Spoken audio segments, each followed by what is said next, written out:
Today's episode is brought to you by elitefts.com. Founded in 1998 with the primary aim to live, learn, and pass on. Please help Elite FTS support this mission by smashing the like button, leaving a comment, sharing with a friend, and thinking of us for your training needs. If you can put it in a gym bag or load weights on it, Elite FTS has it. What's going on? I'm Dave Tate. We are broadcasting from the middle of the Elite FTS weight room, where the underground still thrives and you're part of the crew. It's time to sit down, keep it real, and cut the bullshit. Welcome to Table Talk.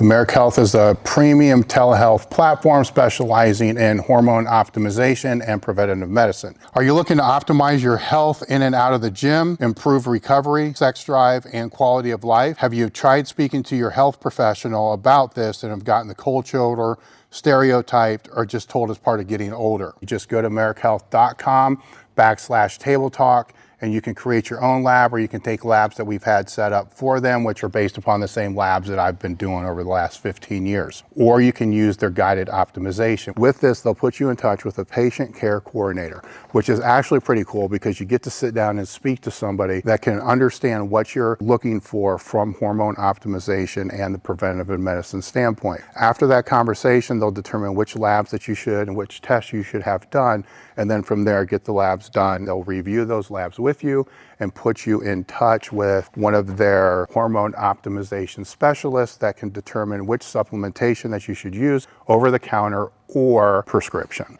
americhealth.com/table talk. The discount code is table talk.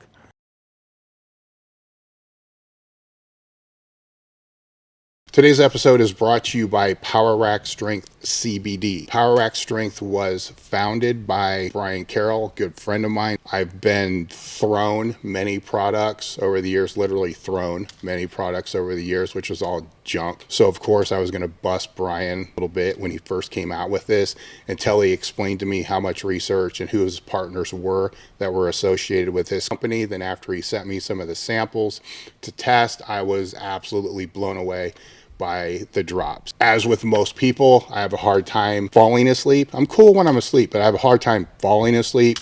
These were the only thing that actually helped me out of all the different things that I've tried in the past. It definitely makes a difference in my training. So check out powerrackstrengthcbd.com.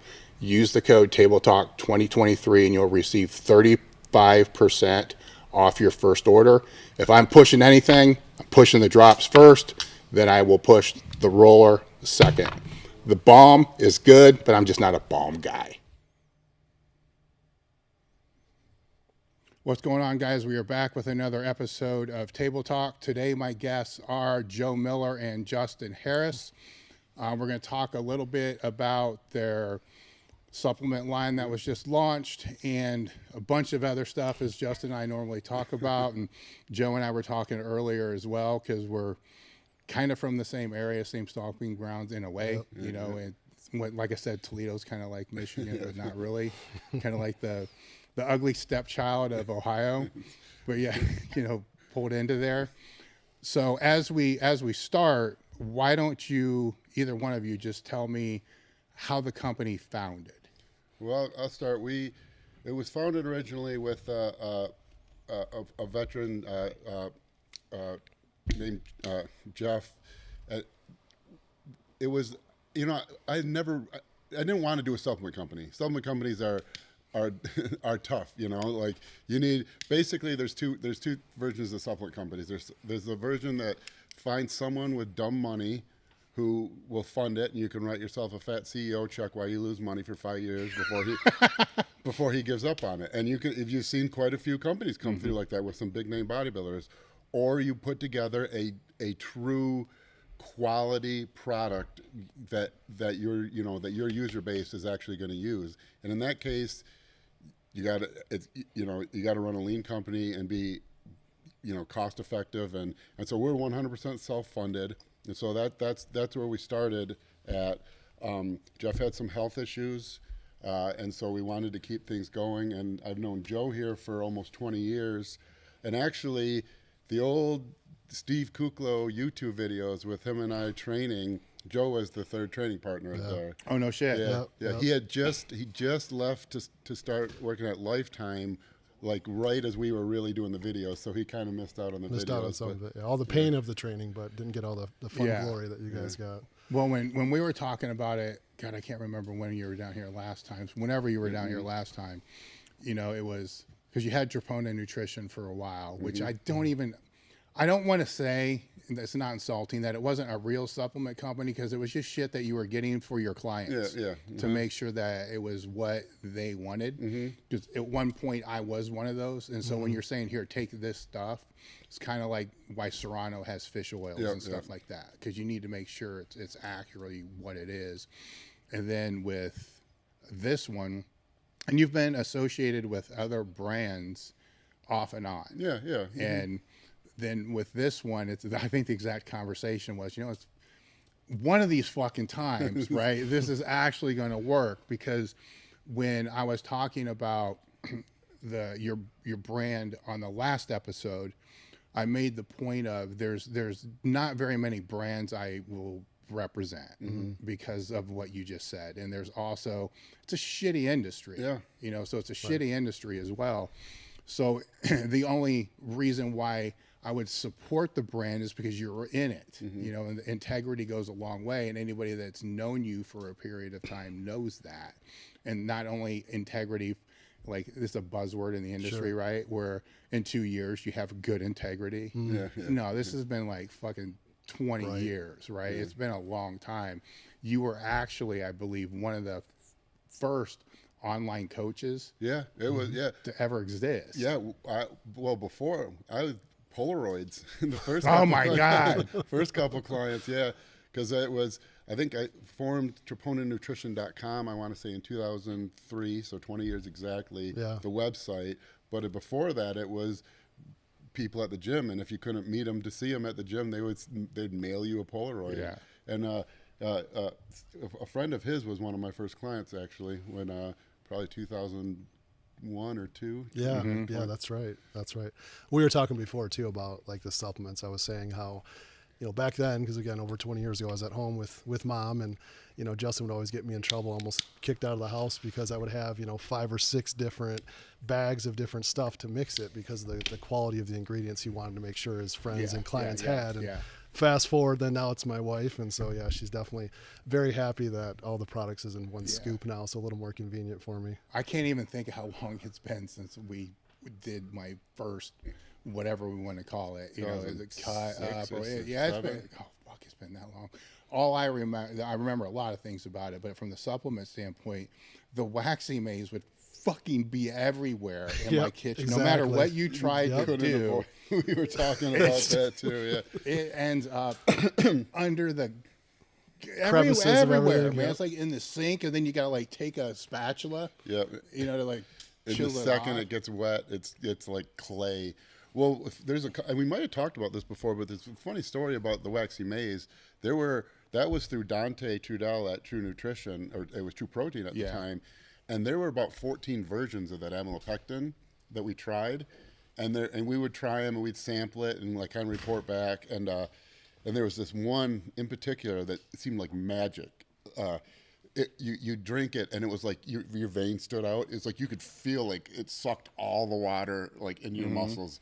And like, you know, Joe, Steve Kuklo, and I were all like, but it was horrific, like unbearable, like so much so that you developed like an aversion that you couldn't like make the next drink, you know, like you drank the first one, you couldn't do that. So Dante calls the company back, you know, and he says like, you know, like we really love sample 14. I mean, we absolutely love it, but they said the flavor is atrocious. And the lady goes, the flavor. He said, yeah. He said they can't even drink it. And she like stuttered, and she goes, that's a filler for wood glue. Oh God! So who knows how that's probably still stuck to the inside of my small intestine somewhere.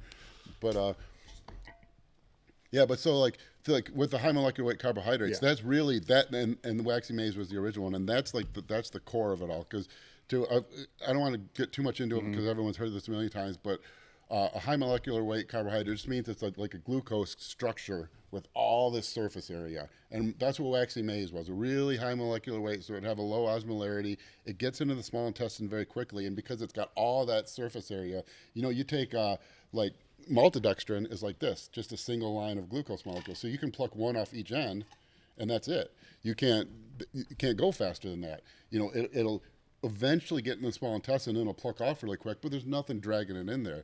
These clusters, that the opposite happens. It goes into the small intestine very quickly, got all that surface area, so all those glucose molecules can get plucked off, transfer into the bloodstream. But on top of that, it's so large, the molecular weight's so large that it continues to do that for a long time. So you get the really quick influx of glucose into the bloodstream that's also sustained. But there's more interesting things. We use highly branched cyclodextrins. We use beta cyclodextrins, which is a 7 dextrose ring. Now this is for yours now. Yeah, for field rations. Okay, yeah. Yep. And so that's actually very important because everyone's heard of Febreze. The reason you can Febreze and forget it is because Febreze uses highly branched cyclodextrins. Because it's a conic structure that's hydrophobic on one side and hydrophilic on the other. So the reason you can Febreze and forget it is you spray it, the stink gets trapped in there, and it stays there until you reverse it by applying, water at some point later on, reverse that hydrophobic nature. The stink then goes into the washcloth. That's how it works. Well, the beauty of that is cyclodextrins, for a period of time, were kind of looked at as a delivery method, and they still are for nutrients. And so, if you think about that, we have this high molecular weight, that's what we want, but we also need the amino acids. We need the essential amino acids to build muscle. Those have a low molecular weight. So how do we get those into the small intestine quickly also? Well, here's your chance. You have the potential so these cluster dextrins can kind of, the amino acid has the potential to get locked in there. Then the combined molecular weight is quite high. Now, and you'll notice this if you look at other, most people don't do an all-in-one intra-workout because it's difficult. Because what ends up, you have this high molecular weight, and that's great, and we're pulling all that water in the small intestine, but you can run into this problem called dumping syndrome, and it's aptly named dumping syndrome because all that water eventually gets to the colon, and you don't want that. So what we do is through trying all kinds of different ratios, we've mitigated that by using about 20% of the carbohydrates come from just plain dextrose. And that raises the osmolarity just enough that you get that rush in the small intestine, you get all the benefits of that, but just short of getting dumping syndrome. So the problems with pure cyclodextrin intra-workouts was that there was a real quick limit, a cap in how much you could take. You couldn't take 200 grams of that in a workout because you'd shit your brains out, where that doesn't have that cap. Now, wouldn't straight sugar be faster though? No, because once it gets to the bloodstream, it would. Once it gets to the small intestine, it would, but it doesn't because it's got a osmolarity similar to that of blood. Blood is like 297 to 303 nanograms per milliliter, whatever the rate. Yeah. And so when dextrose goes into the small intestine, and everyone's noticed that, if you chug a bunch of Gatorade, what happens? You get bloated. Why? Because it has a reverse osmotic pull, and water pools into the stomach. And so it pools in the stomach. It doesn't enter the bloodstream nutrients don't enter the bloodstream from the stomach. That's just the stopping ground to the small intestine. The small intestine is where it then gets into the body. Yeah. And so you think, great, dextrose, get it right in there. But the problem is it sits in your stomach. Once it eventually finally gets to the small intestine, boom, it shoots across. But that's like, if you look at a graph, you're drinking it here with a high molecular weight carbohydrate, you have already a release of glucose into the bloodstream, and it's sustained. And so you get a quicker peak at minute 15, quicker peak at minute 30, and you still have it 2 and 4 hours later. Where with just straight dextrose, you have nothing, like 35, 40 minutes in, one big spike. But it happens quick. If you could inject it, that would be the way to go, but you can't. Mm-hmm. You have to drink it, and it has to go through that process. And so that's why you don't want to do that. And we actually have a research article that my nutritionist, Thomas Lackey, who's got a master's in nutritional science, put together a real good article showing the benefits of field rations and the high molecular weight carbohydrates and the essential amino acids with the dextrose. We also have sea salt, and I can explain why for that also in comparison to Gatorade for all endurance activities, and you can really see the benefit.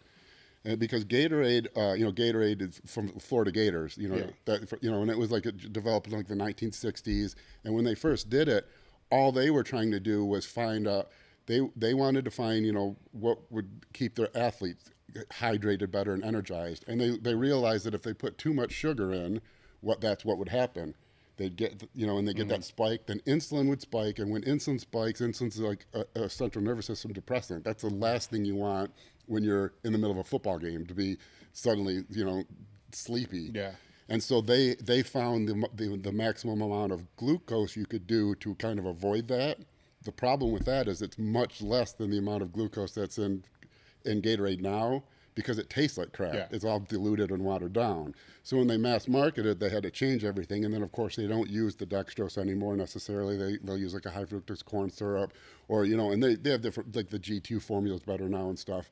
But you had like all these issues that we're able, to completely avoid with that. That's interesting, because thinking back, because it's been almost 20 freaking years since we were doing that. So any of the pictures you guys see of me actually looking jacked was when I was working with Justin. So you were having me drink Gatorade watered down, right? And then with BCAAs, I believe, thrown in it, because that's all there was at the time. Where over the years with myself, obviously things change, training priorities change. I still train to get strong. That's always going to be. I'm never going to be able to I'm not going to say never. I'm going to stop saying that. But I don't see myself training just for health. I just don't see that. So there's always some bigger objective. But one of the things I quit doing over the years was I pulled the Intra out, just to be transparent to those people that are listening, because anytime I ever used it before, I was using insulin to help shuttle it anyhow. So I never really saw the need to put it back in, because I don't want to take insulin anymore. So I don't want to say, how do I want to say this? You were educating me. Like, you weren't guiding me, because you're not a doctor. Right? So you were educating me at that time, where, it's interesting now, because as we were talking before we started the podcast, you were telling me there's still a need, not a need, but there's a benefit, that I could achieve from it. And I said, just stop. We'll talk about it during the podcast. So then what would that be? This can be a whole rabbit hole. So the first thing that happens what happens when you get blood work, when you work out really hard, your liver enzymes are elevated always from the training. Well, what keeps your blood sugar level stable? Liver glycogen. And so your liver is actually its job as far as glucose management is to release liver glycogen, keep your blood sugar steady. And so one of the first things you'll see happen when alcoholics stop drinking is they'll go in like diabetic comas, like low blood sugar. They'll crash and they'll pass out, because their livers are so damaged they can't control the blood sugar. And now when they remove all that alcohol and those excess calorie sources, they don't have an energy source and to keep the blood sugar level stable. And so you obviously we have that, and anyone who's got blood work done knows that that's what's going on. So while we're training, if we're training hard, and so like if you're someone who doesn't train hard, but who wants? That's not our target audience. If you're someone who trains hard, your liver is damaged, and you're less effective at controlling blood sugar, especially in intense workouts. And this completely mitigates that. And there's additional things how though? Because, well, first of all, the high molecular weight carbohydrates get right into the bloodstream quickly. But on top of that, also, the problem that other companies have is it's not just the carbohydrates. They need to do something. We need to take it to the muscle. We need glycogen. And that's what gives us the pump. Glycogen is 4 to 4.5 times as much water as it is glucose. So get that in the muscle. That's what we want, right? So most places have. Most intra-workouts have some combination of carbohydrates, and you mix it with water. That's great. That's what we need. But that's not all you need. That'll raise your blood sugar. We don't want elevated blood sugar. We're trying to store glycogen and get a pump. And what you need a carrier for that glycogen, and that's sodium. And so we have additional minerals, especially sea salt. And we toyed with different things. We actually tried sodium bicarbonate, baking soda. which, you know, I remember taking that when I was in high school and training. Yeah, because the bicarbonate, you know, it's calming on your stomach. Because I wanted to make sure that this was something, because I work with 300-pound guys. I wanted, you know, I wanted to make sure that this is something that, you know, like anybody can take, you know, like a scoop, you know. But when we get to the level, like the really big guys, can they still use us without getting sick and making everything work? And this is why we dropped the sodium bicarbonate eventually, because it's carbonated, and when you're constantly shaking it during the workout, that doesn't work so much, you know. And so I wanted, you know, sodium, which is, you know, salt basically. And salt's an interesting thing, because chemically salt just means you take something that's a negative ion and a positive ion and combine them, you know, and they form like a salt, like a crystalline structure. So like if you get like Adderall, it's like amphetamine salts. That's all it means. But so it's not just salt. Like we don't want just table salt. We want like sodium, and we want other minerals also. And so that's why we went with the sea salt, you know. And then we toyed with the amount, because you can't just dump sodium in a drink. We you know, like we can't drink ocean water because of the salt water. You know, cats can. Their kidneys are able to filter that. We can't. So you have to be careful, because if you drink a solution that's more than 0.9% sodium, your kidneys can't process it.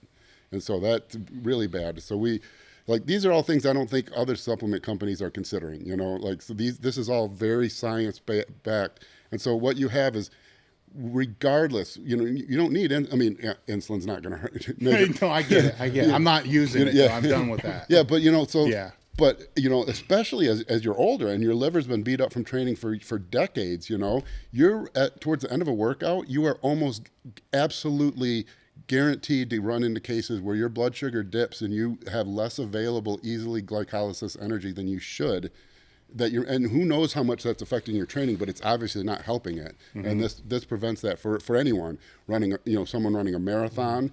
And this would even be better for someone running a marathon, because what they do with for races is they do those gel packs, which are even worse because there's no water even. So it's just like a gel of pure glucose, which sits there in the stomach. Well, that water's got to come from somewhere.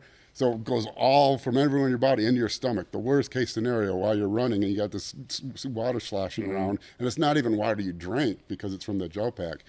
So this is, I mean, what we were doing with this research article is I'd like to get this looked at for like collegiate, specifically football, but collegiate long events where you need to be able to perform at a high level for, you know, 3 hours, 4 hours, like a football game, where currently they'll use like Gatorade, but you can't chug Gatorade. You'll get distended, your stomach will be bloated. You can't chug Gatorade as it is, and at the amount of carbohydrates you would burn through during a football game and not feel sick. This you can. Well, that was one of the other reasons too, kind of why I pulled it out, because when I was using the Intra with the insulin and all the other stuff, the training was more bodybuilding, which was higher density training. For those listening, the density is less rest periods between getting the workout done a little bit faster. When I moved back into more strength work, I am talking about it could be a 3-hour time period, but it's lower density because the rest periods are a lot more.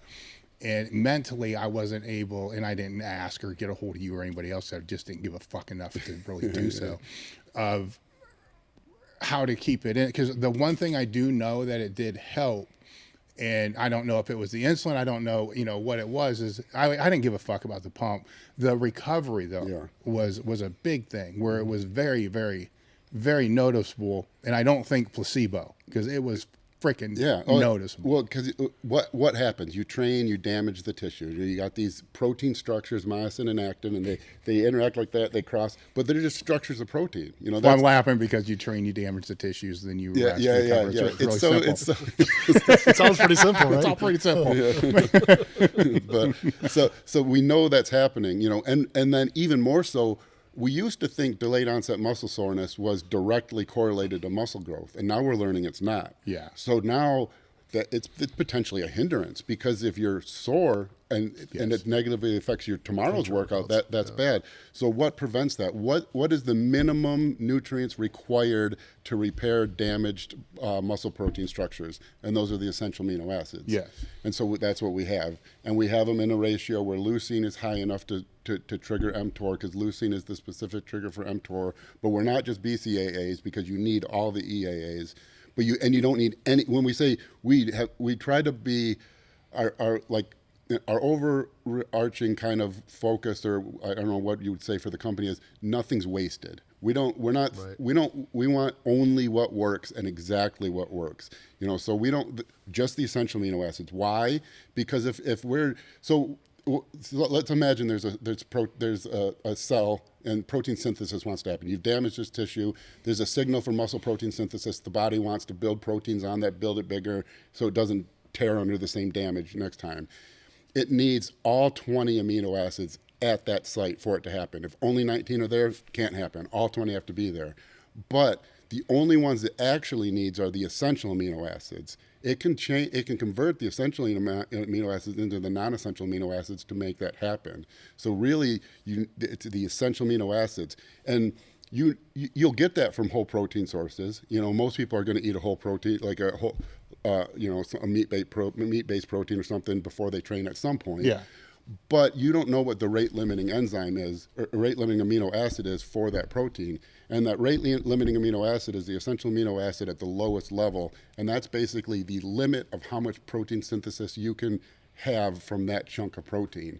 And in some cases, it's pretty low, so you limiting, you think you're doing everything right, and you are essentially, but you just happen to have the rate limiting amino acid is isoleucine in this case, and if it's not in the body, that's the amount of muscle you can build.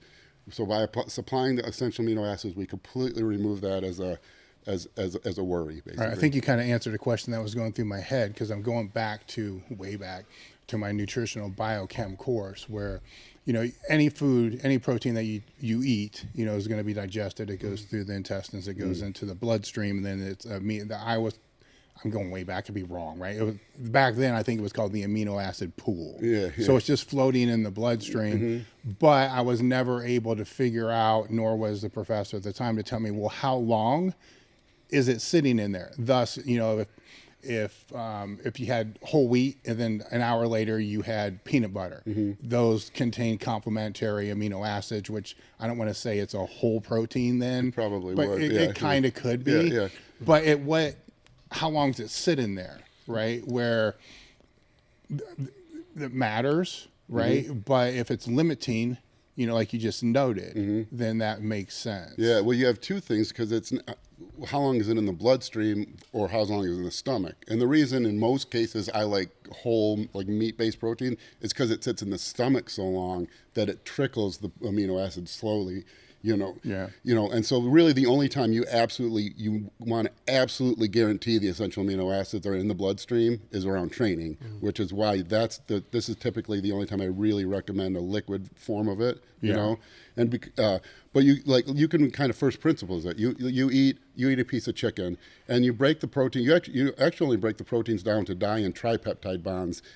Remember, my education's 25 years ago. I know. This is what I was taught. Yeah. Di and tripeptide bonds of amino acids. Well, those are in the bloodstream. Those are like acidic. They can't be there very long. So basically, they're floating around, and either they find a reason to find something to synthesize, build a new protein structure, or they need to be converted to something else, because they're not good for the body the way they are, and that goes through gluconeogenesis, and then turn into sugar. And so that was why I could never really get I always understood the super high protein diets, because it just ends up being a very expensive carbohydrate, right? Yeah. And that was one of those things I could never really wrap my head around, because we've talked before about how protein's carbohydrate sparing, or vice versa, or however, and that always made sense to me. Yeah. Because why? Well, you can do the numbers, and I keep using Nick Walker, and because he's exploded on the scene, but he's an easy one. Everyone knows I believe he's gained 120 pounds of contest weight since 2012 or whenever it's for. So 10, 11 years. So he's gained 12 pounds a year. You know, if you break that 12 pounds of muscle down a year, because we know how much, like 500 grams of protein is 500 grams is about a pound. That's essentially when you're eating 500 grams of protein, you're eating a pound of what could turn into muscle. So obviously, almost all of it isn't. You know, but how little even is. And it's so much lower than people think. You know, if someone's eating 500 grams of protein a day, they think they need that to convert to muscle. Unless they're gaining a pound of muscle a day, they're not using it. You know? Right. So how little are they? If you break it down to 1 gram per hour, that's it, or like roughly 25 grams per day, it's 20 pounds of new muscle growth. And it's actually probably more than that, because I'm saying that muscle protein is only amino acids. You know, there's other things involved, you know, as the whole complex gets formed. But if you say muscle protein is only made of amino acids, there's no other like binding anything. 1 gram of protein synthesis per hour is 20 pounds of muscle per year, or 200 pounds of muscle mass in a decade, which no one has ever grown that fast. So that's like, these are the things people don't think about. So everyone's like, we'll throw high, you know, like high protein. Yeah, like it seems like it would work, but if you really break it down, no, it's not just protein. We need very little. You know, you can imagine there's probably like someone like our size, maybe 75 grams of normal protein turnover. You know, the organs need to get replenished. You know, we walk around, there's damage. You know, we bump something, and so. So really, if you were 100% absolutely as precise as possible without a single wasted gram of protein, you could arguably gain 200 pounds of muscle in 10 years eating 100 grams of protein a day. So that's like the key is don't just throw protein at, you know, it's like throw something at the problem. It's like I need to hit a bullseye at a dartboard. Well, I could either throw 100,000 darts and have no choice to hit everything, or it seems like it'd be better to be precise and get a professional dart player and that's why the focused essential amino acids are like around training. There's very specific times where, because if you can double the rate of growth during that time, it's if you can increase the rate of muscle growth even by 1 gram per hour in like that 3-hour window around training, that's doubling your rate of growth. All right, well, let's say it is a 3-hour training session and it is a strength session, so there's bullshitting and there's all this stuff going on.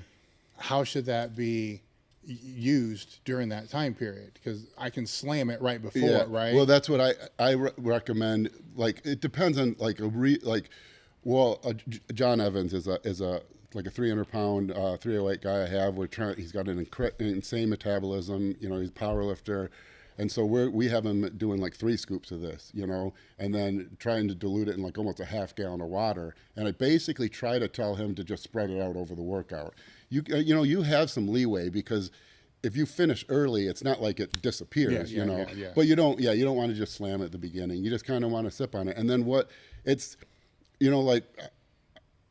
I'm on both sides of the issue, because I always complain that people try to make things too complicated, and then here I am like making things too complicated.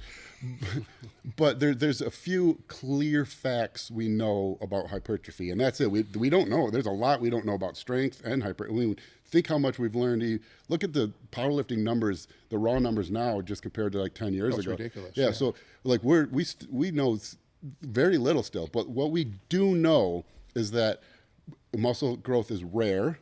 We know that for training to be optimized, you need stable blood glucose levels, and we know that to synthesize muscle protein, which is very rare, we need the essential amino acids, and we know to form glycogen, we need with that glucose, we need water and sodium, and that's why when I say no wasted ingredients, we know everything we know that absolutely is the minimum necessary requirements to stimulate muscle, or not even stimulate muscle growth, to allow muscle growth, as well as fuel your training, is in the field rations. One of the, and I guess this can be directed at both you guys, is one of the things that often happens within the industry, and I'm sure you're aware of it, is companies launch, quality control is really, really good. And I don't want to say their quality control drops because their suppliers just start setting shitty or quality. What typically happens is the outsider looking in is they hit the market, they start pushing the product, and then they're keeping the quality control high, but then the margins aren't there to be able to actually compete with everybody else that's in the market. So a certain period comes where it's like, you know what, fuck it, we have to do something, you know, to be able to get the margins. So what checks and balances have you built in so that won't happen? Well, that's the that's the no wasted ingredients for one. Right. But it's funny you mentioned quality control. I don't want to say what the discount code is because it's there, but we have a quality control discount code so that at any time we can purchase as though we were, you know, we're not at our warehouse, and test it, you know, and we do that. I actually just made an order the other day, you know, to test everything. So we do that, and there's simple things that like as far as from our end to make sure that we're getting the proper ingredients. As you know what color ingredients are, you know, but we like we said early on, we have to be efficient. Yeah. But that's one side. I mean, that is one side that you have to be efficient on, and on the other side. The other side is your human side, you know, which it doesn't really matter if a company has all those quality controls. At some point, you're like, look, man, we got to find a way to make this a higher margin item, and you can't increase the price because it's a very price dependent market. Yeah. And so we are basically, how am I going to say this? Taking the risk that our consumer is an educated consumer. You know, I mean, it sucks because that's a dumb business move. The smart business move is to pump out vitamin D that doesn't contain vitamin D, get it into, you know, Walmart, you know, and sell it cheaper than everyone else because you know, that's what, you know. But we trust that if we get this information out, and we trust that our consumer is intelligent, that, well, I guess the long and short of it is we're not getting rich from it. Yeah. Well, I think there's a couple pieces too to where we're, you know, the way I view it, and with Justin and I know he shares this, is looking at almost right now like a supplement company as well as an educational company. So we focus on a lot of free content and then pumping out different materials for that because we think that's going to help with brand awareness. And we hope they buy our product from that. If they don't, at least they're a more educated consumer because we know if our products are better, that's going to help a lot more. And then, you know, on the financial side, like it's not as maybe attractive early on for an investor, right? So that's why we're self-funded for that very reason. So we don't have someone just looking at that stance as we grow. So it's just more of a focus on, you know, it was built around, you know, primarily obviously the name Justin has, and it's built for his own clientele. So which has been his bread and butter for 20 years. So there's really not any room for, you know, cutting and any kind of those type of nonsense things. And so we got a really strong team that we put together that's kind of committed to that vision because that's really important to us when we're partnering with someone like, you know, obviously your podcast here, you know, and how you are and with your integrity and your relationship with Justin. So any partnerships we do or anyone we bring into our company, we're just very transparent about, you know, this is where we are now. This is our core values. Like this is, you know, this isn't a, you know, like a short-term kind of. Well, I think you just noted something I didn't realize when I was looking at your site, because you're selling the ebooks on the site, which are very, very high margin. I mean, anybody that's not an idiot is going to know that, right? Where the high margin items give you a little bit more security, right? You know, if they're moving, because the supplements aren't going to be the same margin as a freaking ebook, right? So if you have what's the multiple streams of income, which has been like the catchphrase, you know, that kind of helps with security with that as well. How did you get associated with this? Because he said he kind of pulled you in when Jeff wasn't able to continue. And why? That's the other question. Like why? So I think I can say we had someone else that wanted to buy us both out, Jeff and I both out. And why did we even talk that day? Somehow we got it on the phone, and we've gone like. Well, we've been talking about doing something together for about 20 years. Like when Troponin Nutrition first started, and this is the type of guy Justin is. So when it first started, I was a coach in his site, and he would always bitch at me, like, start your own thing. Like, you're giving me a cut by using my site. And that's the type of friend he was. It's just like, he was making money off me servicing people on, you know, his business. But every time was like, would you stop being a moron? Like, I'll even set it up for you. You know, of course I didn't listen, right? So over the years, you know, kind of grew my career through corporate America and did a lot of consulting and with business and stuff. And so we were always talking like, we need to do something together, but what is that?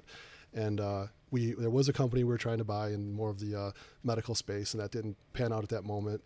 And so we were still talking. It was like a month or two later. We were looking at some different things, and we wanted it to be impactful as it does. And all of a sudden, we're talking, and he says, "Oh, wait a minute." He's telling me about the situation with his, the other buyer, and what he's thinking about doing. He goes, "Do you want to do this?" I'm like, "Hold on, let me check." I'm like, I said to my wife, like, "Amber, do we want to do this?" I was like, "Yeah." So it's like just like that 20 seconds, like, I'm all in. Let's do this. And it turns out it's one of That 20 seconds comes into like 5 years of fuck. Yeah.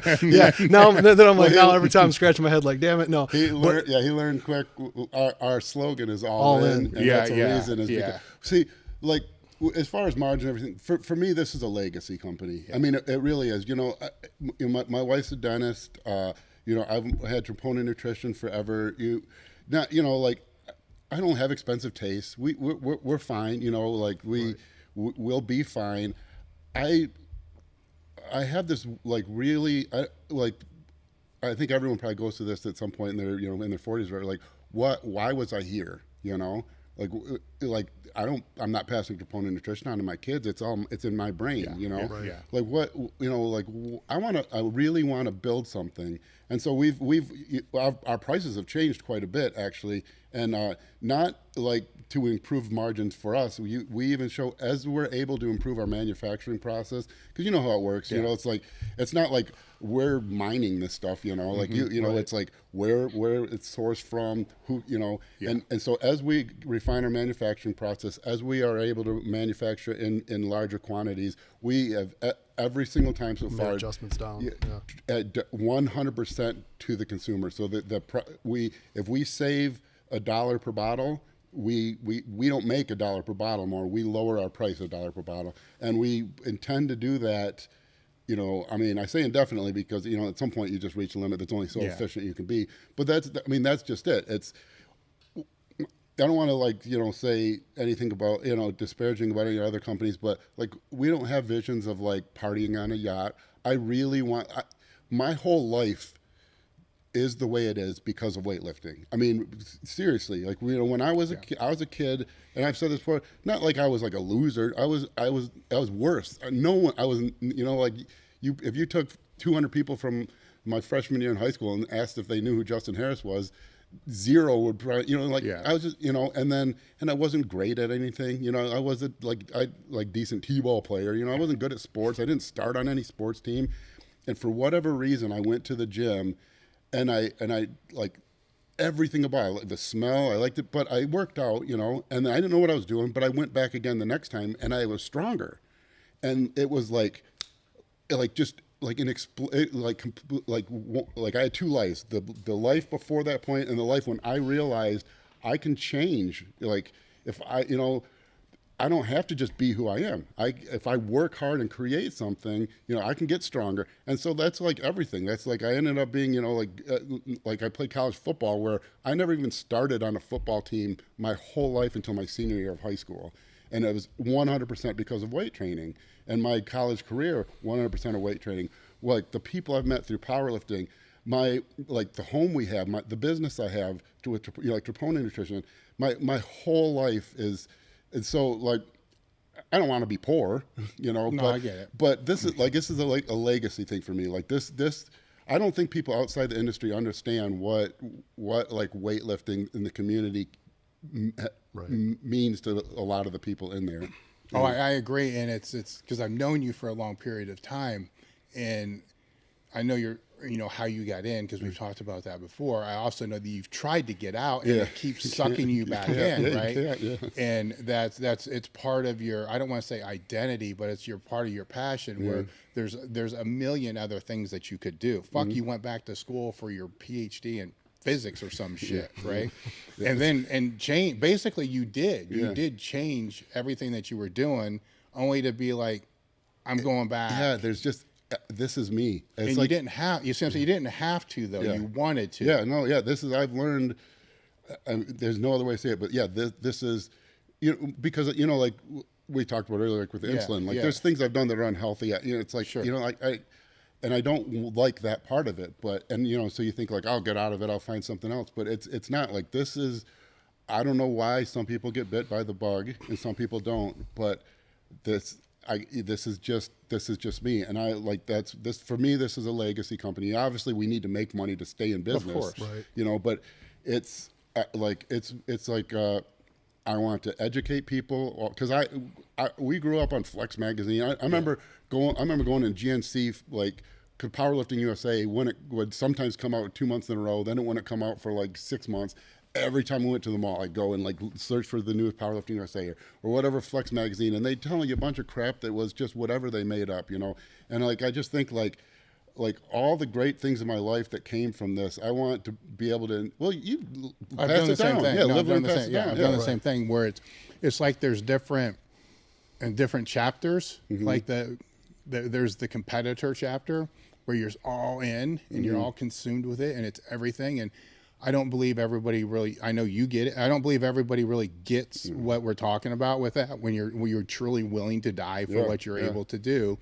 But then when that you start to see that it's kind of over or you can't continue with that. You know, you go through all the stages of grief. Yeah. You know, denial, bargaining. Fuck, you're doing that while you're still competing, right? Yeah.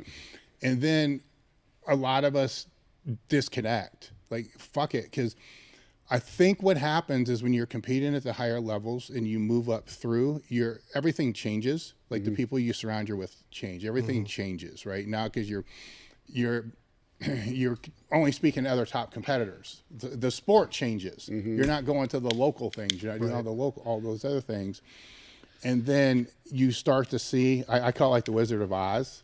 You start to see behind the curtain. Yeah. Right. And then you're don't like what's behind the curtain. So when it's time for you to move on or, you know, do something else, the last thing you want to do is that thing. Because you're like, fuck this sucks. So you step away, maybe get a PhD in physics or something like that, right? So everybody just that's a normal thing. It's to do, just right? a normal just thing. Random stuff. But then something comes back, and then you realize it wasn't about those last 5 years or 6 years. It's about what it was when you started. Yeah. Right. And we forget that, you know, as you move through your journey. You know what like I can nail it down precisely what it is when you're in that phase competing, when like you're willing to die for it, every day is so important. You know, it's like, you know, it's like every day is like when you're a kid the night before Christmas, you know, like when it was when I was squatting tomorrow and I had this weight goal, I was, you know, like every day I was so excited.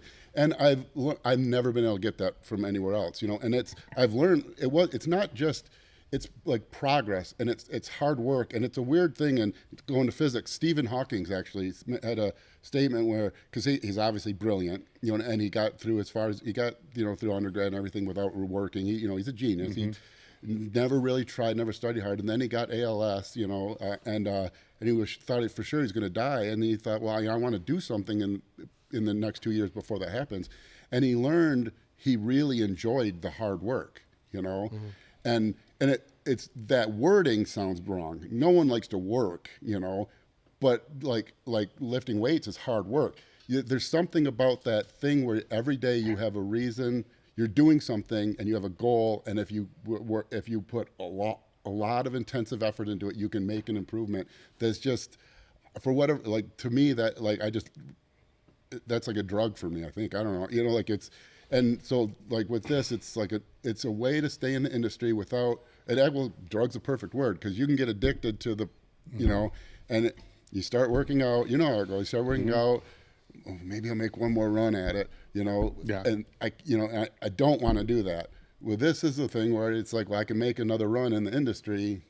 You know, well, I was gonna say too. You're asking earlier about, you know, us working together. It was not only our friendship, but we complement each other well with the differences, things that he's really good at, things that I'm really good at, but then also our passions to where, you know, I compete in, you know, bodybuilding, powerlifting, not the same level as Justin, but so I have that on my heart a little bit about that athlete, but also I worked a lot more with general population and health, you know, both in medical and like the, you know, big box corporate fitness center world. And I would see some of the stuff that was going on in bodybuilding or in, you know, powerlifting or different things that were out there that would have helped general population. But, you know, I think in general, even just working with physicians, like your general practitioners, like bless their hearts, are doing the best they can, but they might have had one nutrition class, right? In their whole No, their I whole just deal. found that out yesterday. Yeah. Right? So it's so I think, like, I look at that because there are some general population people that I've had conversations with about, well, try this, or you know, whether it's a supplement or just a different way of, you know, approaching nutrition or timing of their nutrition to help them do what they're trying to do. You know? Well, is it safe to say that your passion for training, let's say his is at like a 100, yours might be like 89, you know, so it's slightly under what his is. Is that safe to say? It's not bad. It's a good thing. I'm going to tell you why in a minute.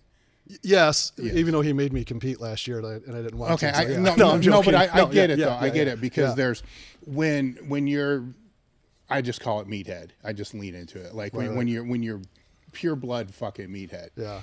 There's a lot of advantages to that, and there's a lot of disadvantages to that Right. in business. Right. Where you have to have, for me, it's my wife. You have to have somebody that's on the other side of that to Right. say, hey, look, Right. you know, we need to look at this. And I'm like, I don't fucking want to look at that, but yeah, You're describing 2 days ago. okay. But no, that's important though. It really is, because it's a balance. It's kind of like reeling back, like let's reel back on this because it's cool, but it's really not going to help the business anymore. But the opportunity cost of you doing all those other things, it's too great when it would be better applied over here. Yeah. You know, which sucks, by the way. But it no, and he's really good because because I don't have. He comes from the corporate background, and he started at Lifetime Fitness, worked his way up the corporate ladder there. He was COO of a HRT. What's that? No, go sorry. Go. HRT telemedicine. So he's got like, you know, C-suite experience, corporate, high up, managing people. You know, where it was me and my business. I didn't, you know, like, so I really need, I need the structure, period. I mean, I remember, I think one of the first seminars we did here, this is at the second compound, maybe? the one that was in the middle of the John Deere, John Deere dealership. Yeah. I remember realizing, because someone did a review of it, of all the presenters, and even made a joke, because like everyone came with all their stuff, and I guess I had a Meyer bag. Like it's like my grocery store, a Meyer bag with like a shirt and like a book or something. And like just I'm not organized, and I don't, you know, like I'll work my ass off. You point me in a direction, I'll work. But like as far as managing people, managing time, scheduling meetings, and he compliments me 100% there. No, that's good, right? Because I'm the same way. Because I just want to do what I do, and a lot of what I do, and more of what I do. Yeah.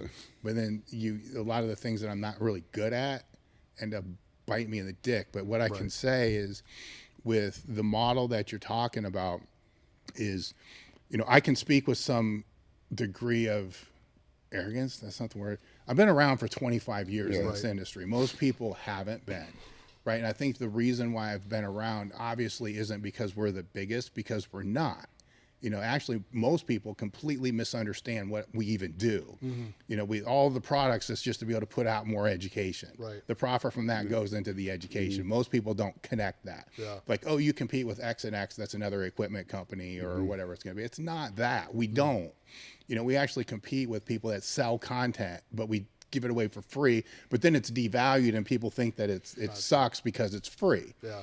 But it's 25 years, right? So it's and I don't want to say it's really legacy, because that's something I really don't know how to define. I'll say it right now. And we were talking about that in the ride up. Like, think of the names that have come out of Elite FTS. Yeah. You know, Mark Bell, you know, Wendler, Donnie Thompson, you know, Spud, Brian Carroll. I mean, just name after name after, you know, like, like, to me, that's motivating for you, right? Yeah, well, that's the goal. I mean, it really is for me. Like that's building something. You know, like I don't know. Maybe it's because I'm like middle aged now. You think about things like I heard a statement where it was like someone did a graduation speech for a college, and their opening statement was on your deathbed, every single one of you is going to have the same thought, and it's going to be, I wish I spent more time with my family. You know, maybe. but it was just, like. Well, I'll give you my caveat to that. Okay, Continue. but just that kind of thought, like, I don't want to be like a nameless, faceless corporation. Like when I think of Elite FTS, like I feel like I don't even really realize it because this is the first time Joe was here. Like, I feel like I was like coming to hang out with buddies, and like to me, like that kind of legacy is a legacy to me. That was never the intention. The intention was to always help me, not me personally, but the me that's out there now. So like the 13-year-old me, the 20-year-old me, the 25-year-old me, the 35-year-old me. As I get older, it's always those different phases of me, because there were people there to do it for me as I was coming up. So the person like me would be a better thing to say, and for me to actually have an impact on those me's, that people like me with the same aspirations, I suppose, is what I had to put the people in front of them that could help them the most, that were the most vetted, which weren't going to fuck them over, which weren't going to rip them off. And of course, we all make mistakes, and that happens. But on the most part, everybody's been really, really good.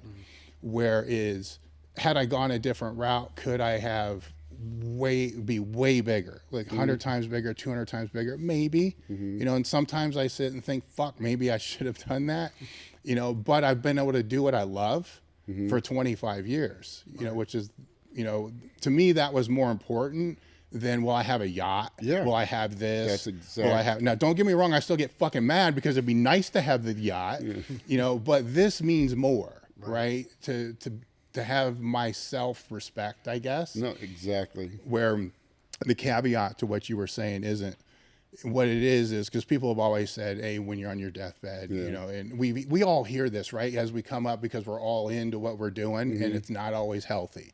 It's like, man, when you're dying, you're not going to be thinking about that fucking show. When you're dying, you're not going to be thinking about this. And I've been kind of on my deathbed, and those fuckers were wrong, because I did think about some of the biggest lifts, some of the best, hardest workouts I've ever had. Most of the best lifts and training sessions weren't in a meet. They were just hard fucking things that I set out to do. You don't have just one thought when you're in that state. You're thinking a lot of things. Right. Can I add a caveat to that? Because I think that I'm 100% with you. I think my brain... I'm always, you're thinking things when I say family, like that's kind of what I'm thinking. Like, it's you're not thinking about your yacht. You're thinking about like all these things, like these, all the things you love. Yeah, the great things of the great moments of your life. Yes. Yeah. And of course, yes, I'm thinking about my wife and my kids, and that's all that. But in between that, it's like, man, remember that fucking squat? That was fucking awesome. Stuff like that kind of comes in there, and it's. I think I push this out there because I push this out there because of those guys that are coming up that may be in the shoes that we were in 15, 20 years ago. They're being told this. Like, just tell those people to fuck off and keep doing what you're doing, because you're going to remember what you're doing when that time comes, and you're going to thank God that you actually did it and you didn't quit or walk away. Yeah, and all this other stuff. Like Teddy Roosevelt, he used to call it like the vigorous life or something. Like, God, I don't have. There's a saying, and it would have been good right then, but I don't have it. It was interesting too, because did you have Pete Rubish on recently? Or? Hey, I'm going to have him on. Soon. Yeah, we had him on our YouTube, and he was right at I think maybe a couple years after the transition of what he was doing before with competing, and so it was interesting to kind of hear him, that fresh in that state, that mental state, talking about how he had his son, and just kind of the evolution of his thinking and just widening it. But then, Justin was even talking about like team lift happy versus lift angry. He's like, I'm actually pretty happy all the time. He's like, so it's like a different feeling because I have to try. Yeah, but every now and again that set comes where you're pissed and you're like, fuck, this is awesome, right? But it's not all the time. No, there's that I can picture, dozens of them where the music is right. And for me, it's not even like heavy music. It's like just the right for whatever at that moment, and like everything. And it's like that total absolute rush of adrenaline where you don't get that anywhere else, and like you're just all in on that. So I'm picturing one actually in my basement during COVID. I think the best bent over row set I ever did. I think it was every weight I had. It was like 475 or something, and Disturbed Sound of Silence was playing the Conan O'Brien like live version. And it's blaring, and it's not a pump up song. No, it's still badass. Yeah, and it's and then like and people bow and pray, and then I'm starting to row, and I was like just like in the zone. I think I got like 8 reps or something with 475. I might have even been more than that. It was like just like. No one will ever know what happened, but it was. I'll remember that forever because it was like, I love that. That's why I love the sport. You don't get that anywhere else. Right. Yeah, and you don't want it anywhere else, right? Because you're going to end up beating the fuck out of somebody for whatever, So it has a lot of trouble, that's for sure. Yeah, that's what training just in itself has a benefit far outside of just the training. Like keeping you fucking sane and all the other things like that. Where I don't even know where to go with all that because that becomes that whole other conversation where people don't get that unless they've had that, and it's fucked up because as I've got older, I've realized I don't want to say the importance of words, but the definition of words. Like if somebody says hard work, like what does that mean to them? And it can only mean one thing, and that's the hardest they've ever worked. Yeah. Where compared to somebody else, it may not even be on the same scale. Yeah. But the scale changes based upon the person, which is a weird ass. You know what I'm saying? Yeah. It becomes a weird in all degrees. And where that first started to hit me was just a very simple word, volume in training. Because bodybuilders, I will look at it as sets times reps. That's it. That's volume. Sets times reps times load or, weight. That's workload. So if somebody's talking to me about volume, this went on for years before I really understood we were talking about 2 entirely fucking different things. Then you have to define what exactly do you mean by that? You know what I'm saying? Self-esteem, all these words, are need anchored if you're to have a conversation with people about them. Yeah. I didn't realize that until I got older, but then it's like, fuck, everything needs anchored anymore. Oh man. Well, I realized when you start doing podcasts and you start putting things on the internet, and it's astounding how like you say something and you meant this, and then you see that how different people interpret it. Yeah, it's really incredible. It's like, geez, I can't wait. When is Elon Musk Neuralink going to work so we can just know each other's thoughts? Because it's like fucked up there too. But yeah, because it's like that's really weird to me. That since I've been on the internet for a long time now, but when you first start seeing that, and you're like, holy crap, that was like I have this vision of what Because you're saying, 100 words, but those 100 words have all these pictures and all these things attached in your brain. And then when you see the comments, and it's like, they did. How could I worded it differently? Because they weren't seeing what I was saying. It's interesting because we were talking about this earlier too. Because you work with athletes, right? So you still have troponins, so you still have clients and athletes, and you'll be sponsoring athletes. I think you have some now, and you both of you have been around this industry since forums, right? Yep. So we're a little calloused, if that's the right word, to a lot of this stuff. Like we were talking earlier, like it's awesome. It's engagement, man. Right. Where a lot of people, you got to think back to like, how were we 20 years ago? Yeah. Right. That's where they are now. Yeah. It's how do you communicate with the people that you're around that the comments really, really bother them? Yeah. And like I said earlier, I think I was just the right age. The internet for me, it was just never real because I lived a whole life, and I didn't, I was in college when I got my first email address, and that wasn't even like a real email. It was like one of those like MS-DOS type things, and so I like the internet was never real life for me. For my kids, it's different. So like when the internet for me was always like, I would even go on and Janae Krozaleski, I used to make fake accounts just to troll her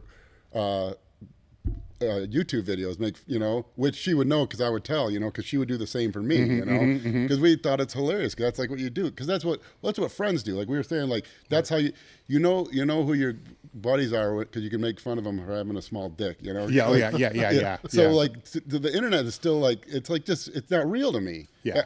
But And so like I can, like the comments crack me up and that doesn't mean anything, but like, yeah, it is different. Like my kids, the internet, half their friends, they only know through the internet. Yeah. Well, that's one of the funny things I enjoy a lot with like the content we're creating is I may or may not bait Justin because I know people are going to respond. So I might just like throw it out there, let them go on like, oh, that's going to be fun when that gets posted.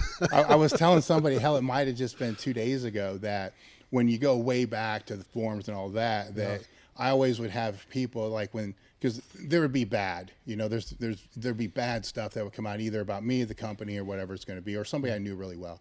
And then you always had that one person that you could be like, hey man, can you go, not really speak good about you, but can you go there and just wreck me as hard as you possibly can, because it flips the conversation, right? You could be like, oh, Justin, he's only just as big because he just takes shit, this, and all that. And then somebody goes out there and says, you know what? He's a piece of shit. Fuck him. And I mean, it's just like way over the top. And then everybody's like, no, man, come on, man. He's a good guy.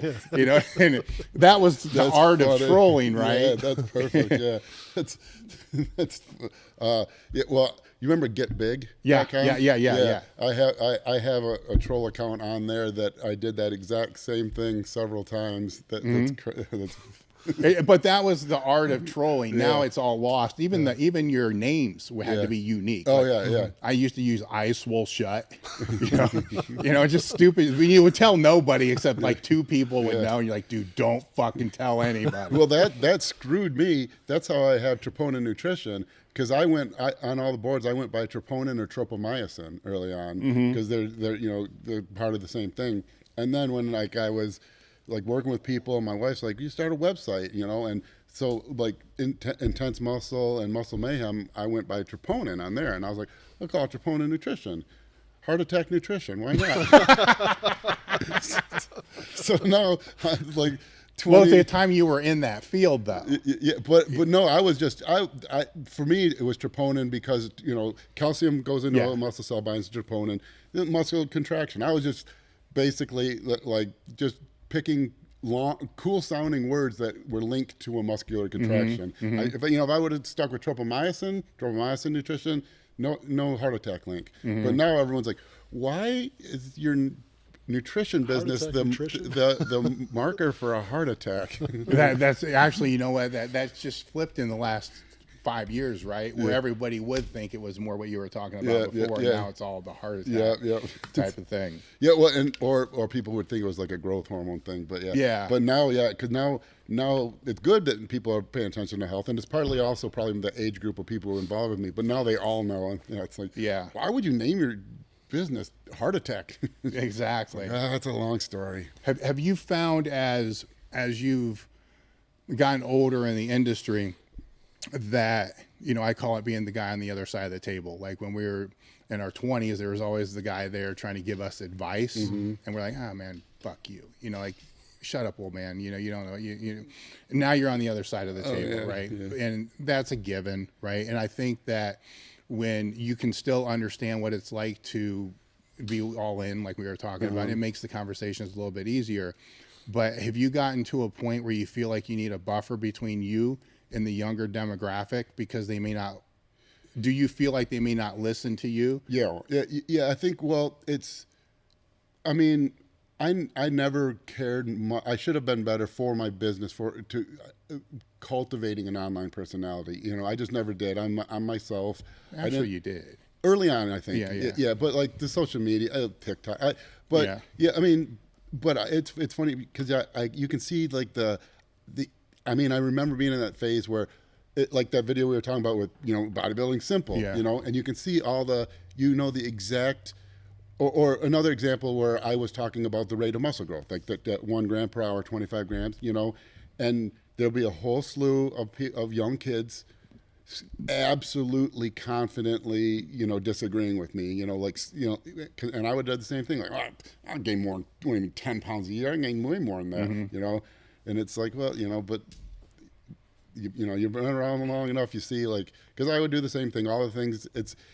It's funny that, well, what's true is what's true, and when you're young, you want to believe you could somehow beat that or not make it true, and then eventually you get old and you realize what's true is true, and then the young people are trying to tell you that it's not. And Well, I think one thing though that you've always done, I mean, gosh, even when we're in our early 20s, was like always tried to mentor his athletes on some life stuff. Like we were talking to Steve Kuklo recently, and he was sharing that, and I think that meant a lot to you, because I don't think you even realized how much you helped him as far as financially, like how to live below your means, how to do this, how to save, how to, stuff like that. So I always hear, even to this day, I don't know how many of them listen to him, but just still him explaining that even to his clients or people in his network about, hey, you're having a success now, your career is growing. Like, here's some things to think about that I did or didn't think about, just trying to help investing and making a living out of this sport. That's really cool to see Steve, because we had him on the podcast and he remembers stuff that I didn't even remember, because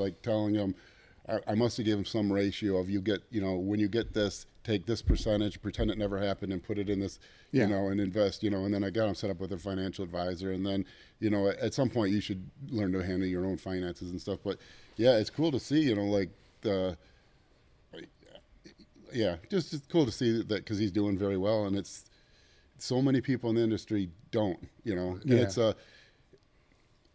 it doesn't have to be that way, there's. Well, I think the reason is, and I've been really vocal about this, is, and you've been predominantly just online, right? But for a long time, it was, you were phone calling with, all your consults, and that was when people used phones, so it was a different type of thing.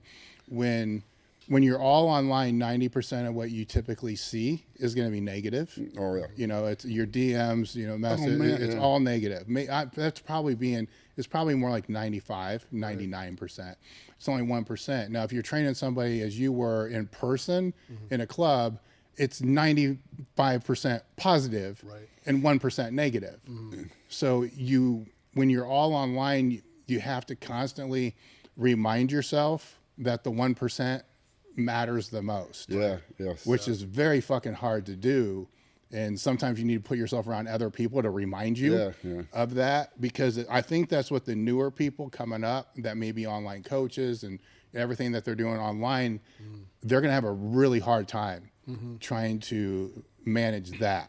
So they need mentors for that in a big way. And it's really screws it up, because everything, I mean, go on Facebook, go on Twitter, everything is negative. Everyone's opinion is absolute and negative and strong. I mean, no one has no matter what the opinion, how cold should drinking water be? 68 degrees. I will murder anyone who says, but they're not all of it is just negative to be negative. I mean, there's some things are valid. They might overstate it. This guy's an idiot. I'm trying to think of an example, for bodybuilding. If you pose a picture and then someone would make fun of your arms being his triceps or something. There is some value in it, and I think that when everything's all negative, people lose the ability to pull out he was a dick the way he said it, but there's value in that. No, that's a good point, because I don't even look at it. I mean, I crack up. I do. I've been lucky enough to know, hasn't really ever, none of them's ever bothered me. Actually, if anyone listening, give me your best. I want to see how, because, well, maybe not, because I want to know. I think I know how goofy and how bad.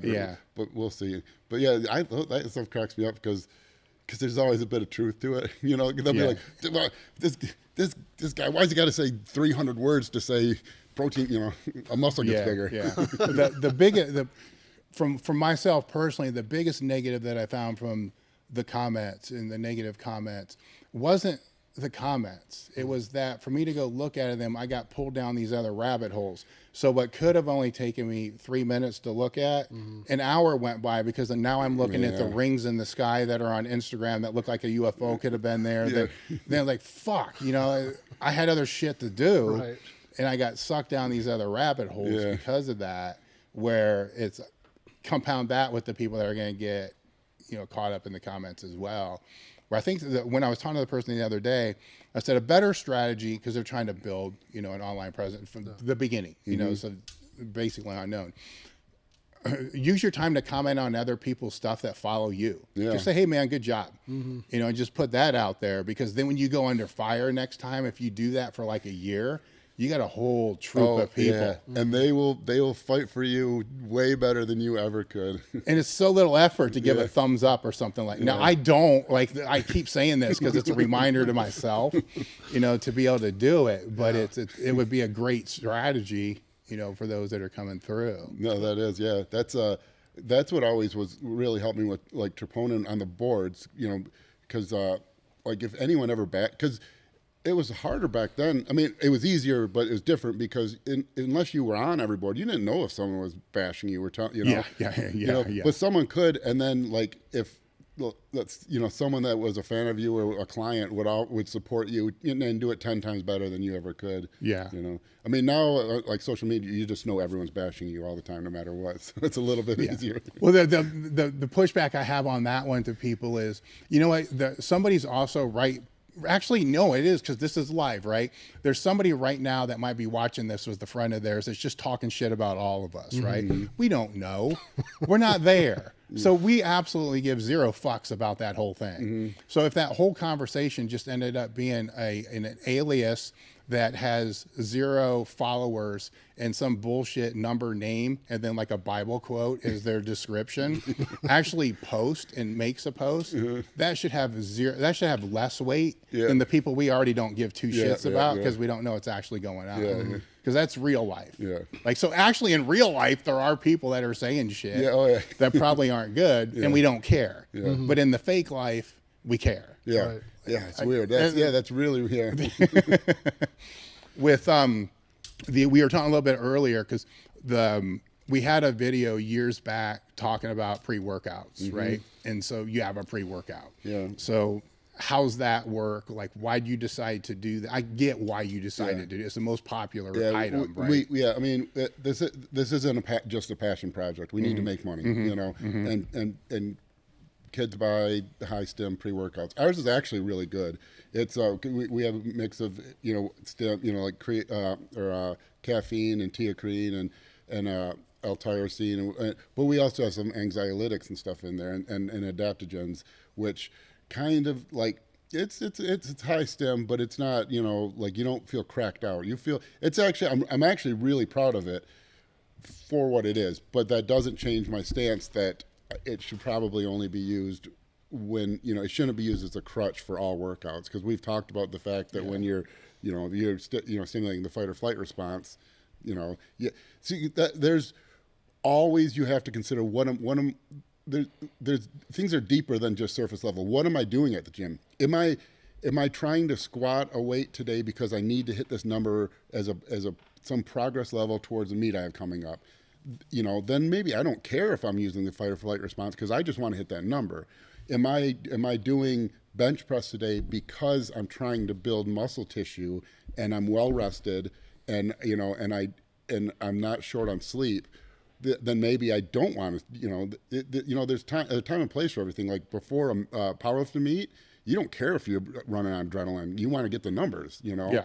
And so there are times where the workout, and this is something people I think don't get a lot. There are times where the goal is the workout, and there are times when the goal is the results from the workout. Yes. And that's when the goal is the workout. A high stim pre-workout is what you want. That's what's going to give you the workout. When the goal is the results of the workout, it's different. And as an example, because people don't get that, because they'll be like, well, if I lifted more weight, isn't that going to, if I have a better workout, doesn't that improve results? And you think it is more complicated than that. And kind of a weird analogy is if I were to run a marathon, or if I was running a race and I wanted to run as fast as I could in that marathon, I would drink, like field rations, but or whatever gel pack. I would do things to make sure I had constant energy, so I could run as fast as I could for that duration. But if I was running that race to burn body fat, I don't want, so like in the one case, the goal is to be as fast as possible in the race. And in that case, there's a different nutritional, need. In the other one, the goal is to burn as much body fat while I run, So if the goal is your workout, and then a high stem pre-workout will give you an improved workout. If the goal is only the progress you get from the workout, then you need to decide, It's a weight thing. You know, if you didn't get any sleep, and it's either, you know, terrible workout or take this, then maybe. But if you're well rested, your goal is to add muscle. You don't use the pre-workouts as a crutch. Save them for what they're for. Yeah. The interesting thing is we have a Discord server just for the Table Talk, which is to kind of help support the Table Talk. So it's, if you go to the link in the description and click join the crew, you can join the whatever. But actually, I probably do a better job of promoting it. Like, you go and hit join the crew, then you can join the Discord. It's in the description. But anyhow, I'm in the process of, because I locked myself out of the one that we had before, and I lost it because of two-factor authorization. Then I didn't have them, right? So I'm still in admin. Anyhow, I need a new owner. So I'm building a new one right now. And as I'm building that new one, it's going to be way more jacked up over the one that we have currently. And part of what I'm doing is filtering a lot of the content that we've had over the years. So I'm going through like the archive YouTube, which I can't post on anymore for legal reasons, but that's an older one.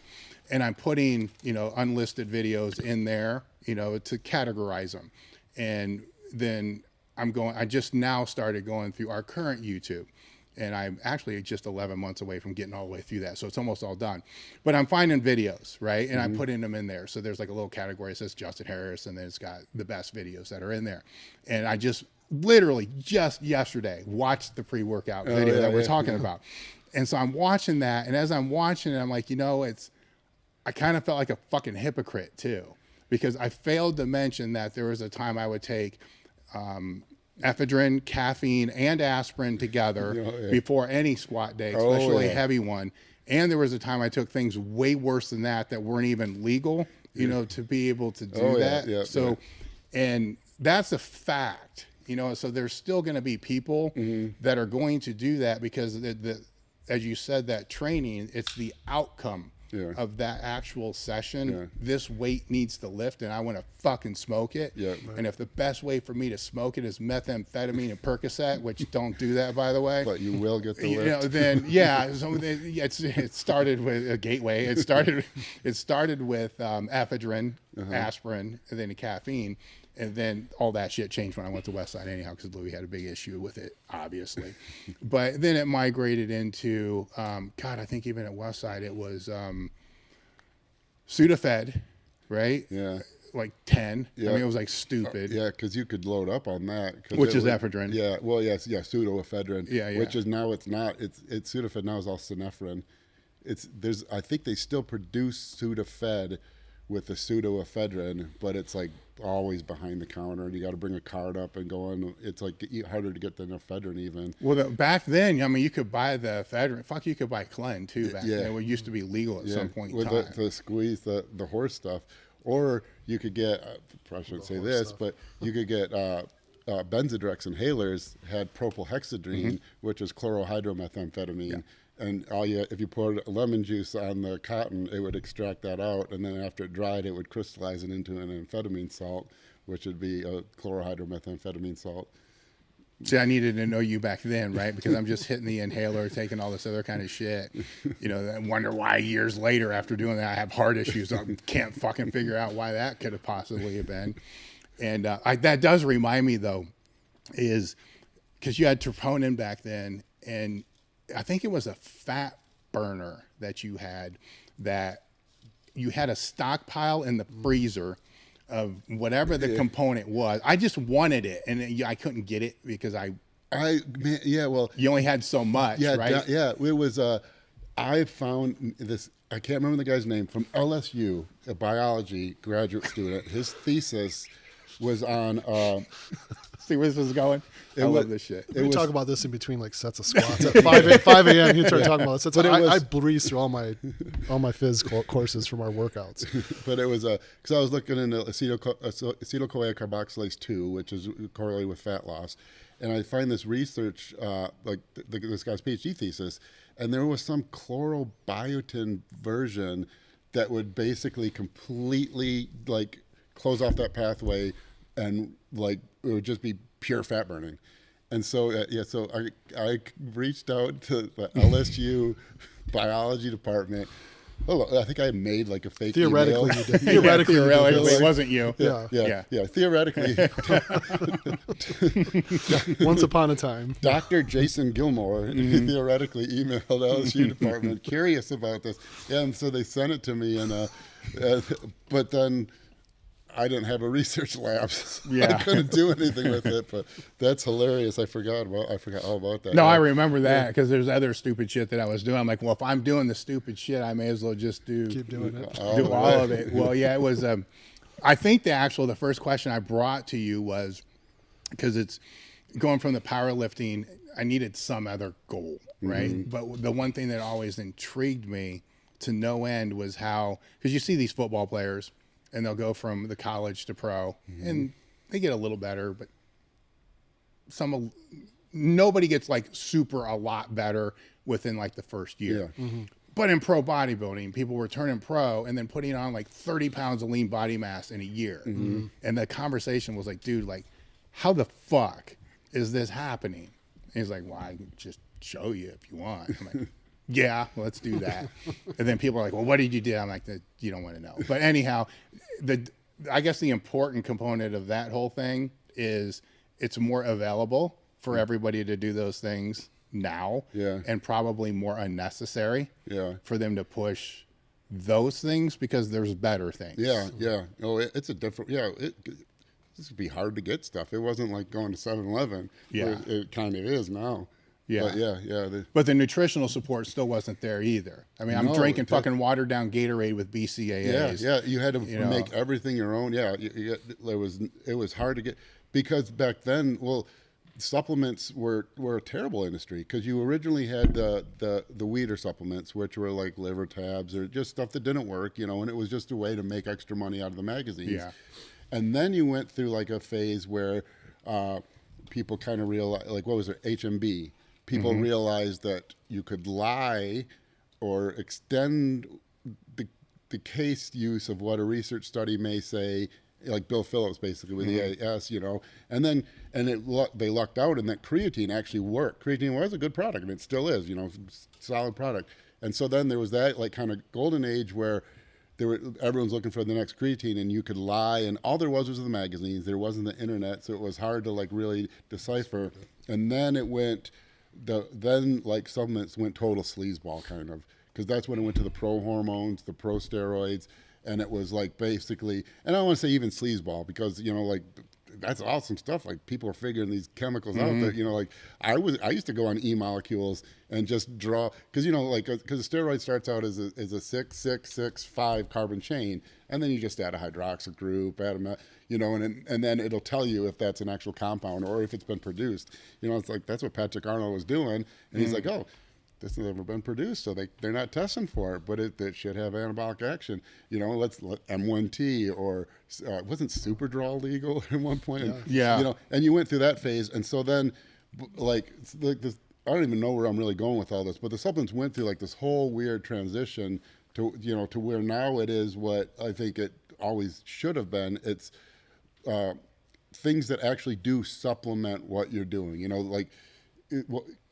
You go, you train, and then you need food, and you need to recover, and these things supplement that whole process. What is the fat burner that you have? I've always seen those as just pre-workout shit. Yeah, and it kind of is. So I thought, like, well, what used to work? Ephedrine, caffeine, But you can't do ephedrine anymore. You can't. So, but you can do close to everything, and then maybe the people can find ephedrine if they were so inclined. But our fat burner is, I wanted, we know caffeine burns fat. And caffeine burns fat by blocking adenosine receptors. Adenosine is like what makes you feel sleepy. So caffeine doesn't actually give you energy. It just blocks the signals that you're tired. And so we have that, but there's another adenosine actor, and that's teocrine. Or theocrine, which is, it doesn't necessarily like block the adenosine receptors. It reduces the amount of adenosine in the body. So it works similarly. And so those work synergistically. So we have those, and there's, I mean, not even debatable that increases the rate of fatty acid oxidation. Caffeine and lowering adenosine does that. It just does, and every research study. So we know that burns fat. So I wanted both of those in there. So we do 150 milligrams of caffeine and 50 milligrams of teacrine for 200 milligrams total, because kind of the old, it used to be 25 milligrams of ephedrine, 200 milligrams of caffeine. Yeah. Well, I want the combo of that, but I also want people, because people are caffeine junkies. I mean, this has 300 now, Yeah. So I want people to be able to take a double dose without hurting themselves, So a single dose works. That's like 200 milligrams of total, like adenosine acting compound. And then there's yohimbine. But the problem is, like, 30 or 40% of people feel like shit on 5 milligrams of yohimbine. So we have 2.5 milligrams per serving. So it's that it's not going to be 100%, but it's a dramatic drop off, because I used to try to get people to use yohimbine because it's an alpha antagonist. It does work. It does, but a lot of people feel terrible on it. So I tried to find what's the upper bound or lower bound where people, the maximum use case of people who are able to take it without feeling nauseous, is, and so that's about 2.5 milligrams. But that also allows the people who are not yohimbine sensitive to take a double dose, get to that 5 milligrams of yohimbine, still be in a comfortable caffeine range. And then on top of that, what's like one other ingredient that we absolutely know, study after study has shown, can increase fatty acid oxidation, and it's EGCG, which is found in green tea. So we actually extract the EGCG from the green tea, and so that's what we have. We have caffeine, teacrine, EGCG, and yohimbine, and everything's dosed in not just put together. Everything's really, for a reason. So if you're yohimbine sensitive, you take one pill, you get basically, you get the maximal fat burning, or the EGCG, you get 200 milligrams of adenosine acting agents, and then you get the 2.5 milligrams of yohimbine that should keep you from feeling sick. If you're someone who tolerates yohimbine, great, you can double up, take a double serving, and it's a lot. It's 400 milligrams basically of caffeine or caffeine kind of derivative, but 5 milligrams of yohimbine, and then the EGCG. I mean, it's frustrating, because someone who doesn't know anything will go to a supplement store and they'll see a product with gogolsterones and all these weird words and that don't do anything, that just do not work, and they'll have less of these, because what sucks is the ingredients that work are always the expensive ones, Yeah. Yeah. So they'll have all this list of stuff, and then they'll have this proprietary blend of L-tyrosine, teacrine, and caffeine, and it'll say 1 gram, which means 999 milligrams of it was the L-tyrosine, because that's cheap, and the expensive stuff is, So that's hard, but that's what we hope we can educate people. So our fat burner is just that pure fat burner, and with everything has full research, studies backing that, evidence-backed studies. What was the logic in? I'm going to guess, because it's 9 SKUs. I don't know how many. Most people are going to launch. They're going to have 3 SKUs. They're going to have a amino acid product. They're going to have an Intra workout, and maybe a fat burn. Where you might even have more than 9 SKUs. We have 14. Right? So there's 14 SKUs. So what was the thought process there? We're an incorrect thought process. All right. So we have our products our performance products, field rations, clear evidence that improves recovery. It'll improve your endurance and endurance events, builds muscle. WTF or pre-workout, aptly named. What the fuck, because it's a high stem pre-workout. Our Go pills are our fat burners. But then also, I don't want people dying. And what do people die from in this sport? Kidney, liver, and then blood sugar issues. So we have this PMCS series, which is our health line, and we just extended that too long. We're going to narrow it down. But those products are actually really good. Our QRF, we can't keep it in stock.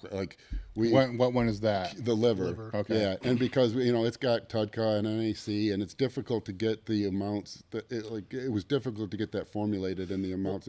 Well, and speaking about online, I mean, our organic growth, we had someone on Reddit that posted their before and after Bloodwork, and that's why we ran out of.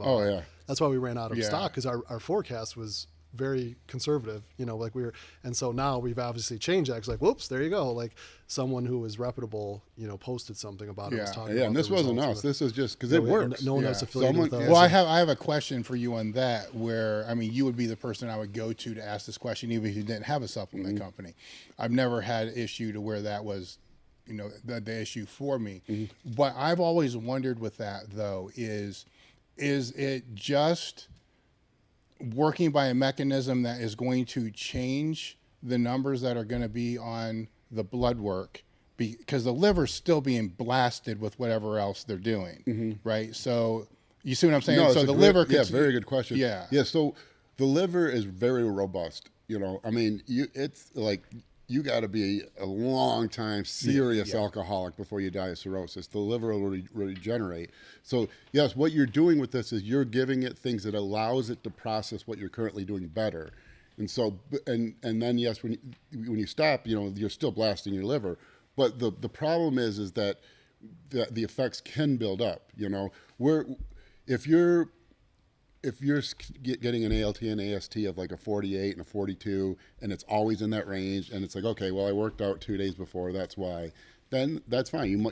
Like technically your liver enzymes are elevated, and like over a 100-year life, you probably don't want that. But if they're stable, that's different. But what we're talking about is someone like that, and then eventually then they're 15, 60, then 70, and then now you're seeing triple digits. And we see that all the time, especially in people using PEDs. I'll see an ALT or AST in the triple digits. I don't think it's just the PEDs, though, because if the average American is currently on 5 different prescriptions, which are not PEDs, well, then they add the PEDs. Now they're on 10 different prescriptions? Yeah.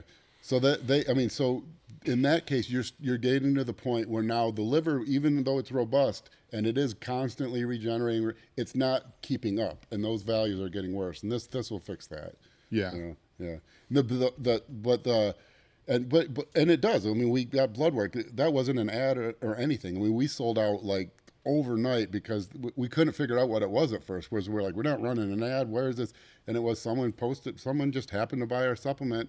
Had really bad liver values. Took this for however long, got Bloodwork again, and their liver values were dramatically improved. And so then people, but what I'm most excited about is our Suppressor. Is our insulin management product, because everyone loves GDAs, and so people use metformin, and metformin works, and it's a great product. The problem is metformin works through cyclic AMP, which is like an anti-inflammatory process. It's anti-hypertrophy. It is. Yeah. Now, it's like, like if you take a deck chair off the Titanic, it weighs less, So, but like if you're on PEDs, it's probably not but it is anti-hypertrophy. So if you can avoid that, why let's avoid that. Well, we have berberine. I mean, we have berberine, cinnamon, black pepper extract, RALA, and fenugreek. But berberine works through a cascade reaction with IGF-1. So it does the same thing. And I've been tracking this very closely with clients. It's not like I have a 10,000 data point, but very closely with every single client that I recommend berberine or that was on metformin since about 2014. And as far as I can tell, as long as it's combined with like cinnamon or black pepper or something that improves the bioavailability, 1,500 milligrams of berberine per day seems to improve blood sugar levels about equal to 1,000 milligrams of metformin. So if you can get the same results in metformin and work through IGF-1, it's like that's a no-brainer. And I have a client right now, actually, type 2 diabetic, was on metformin, was on, not the semaglutide, but there's another. Ozempic? Ozempic, maybe? Or? Maybe. I thought it started with an A. I can never remember that one. And, and his blood sugar was still as fast as his A1C was still in the 7s, his fasted glucose was still around 150, 160. So he signs up with me, and and I send him this carb cycling diet with a high carb day, and I recommend Suppressor. And so right away he almost like wants a refund, And I'm like trying to explain, like I don't say just trust me. I explain it all. I said this is how this is going to work. This is we're going to take the Suppressor every day. This is why it's going to not be so bad on the high carb day. This is why it allows us to take carbs lower on the other days. And now his A1C I believe is under 6 now. His and he's not even dieting anymore. Now he's even in the off season growing, so his calories are high. His fasted glucose is climbing back over 100 now, but it's it's never really more than 110, and it was in the 90s. Where this is someone who was at 150 on two diabetic medications. Mm-hmm.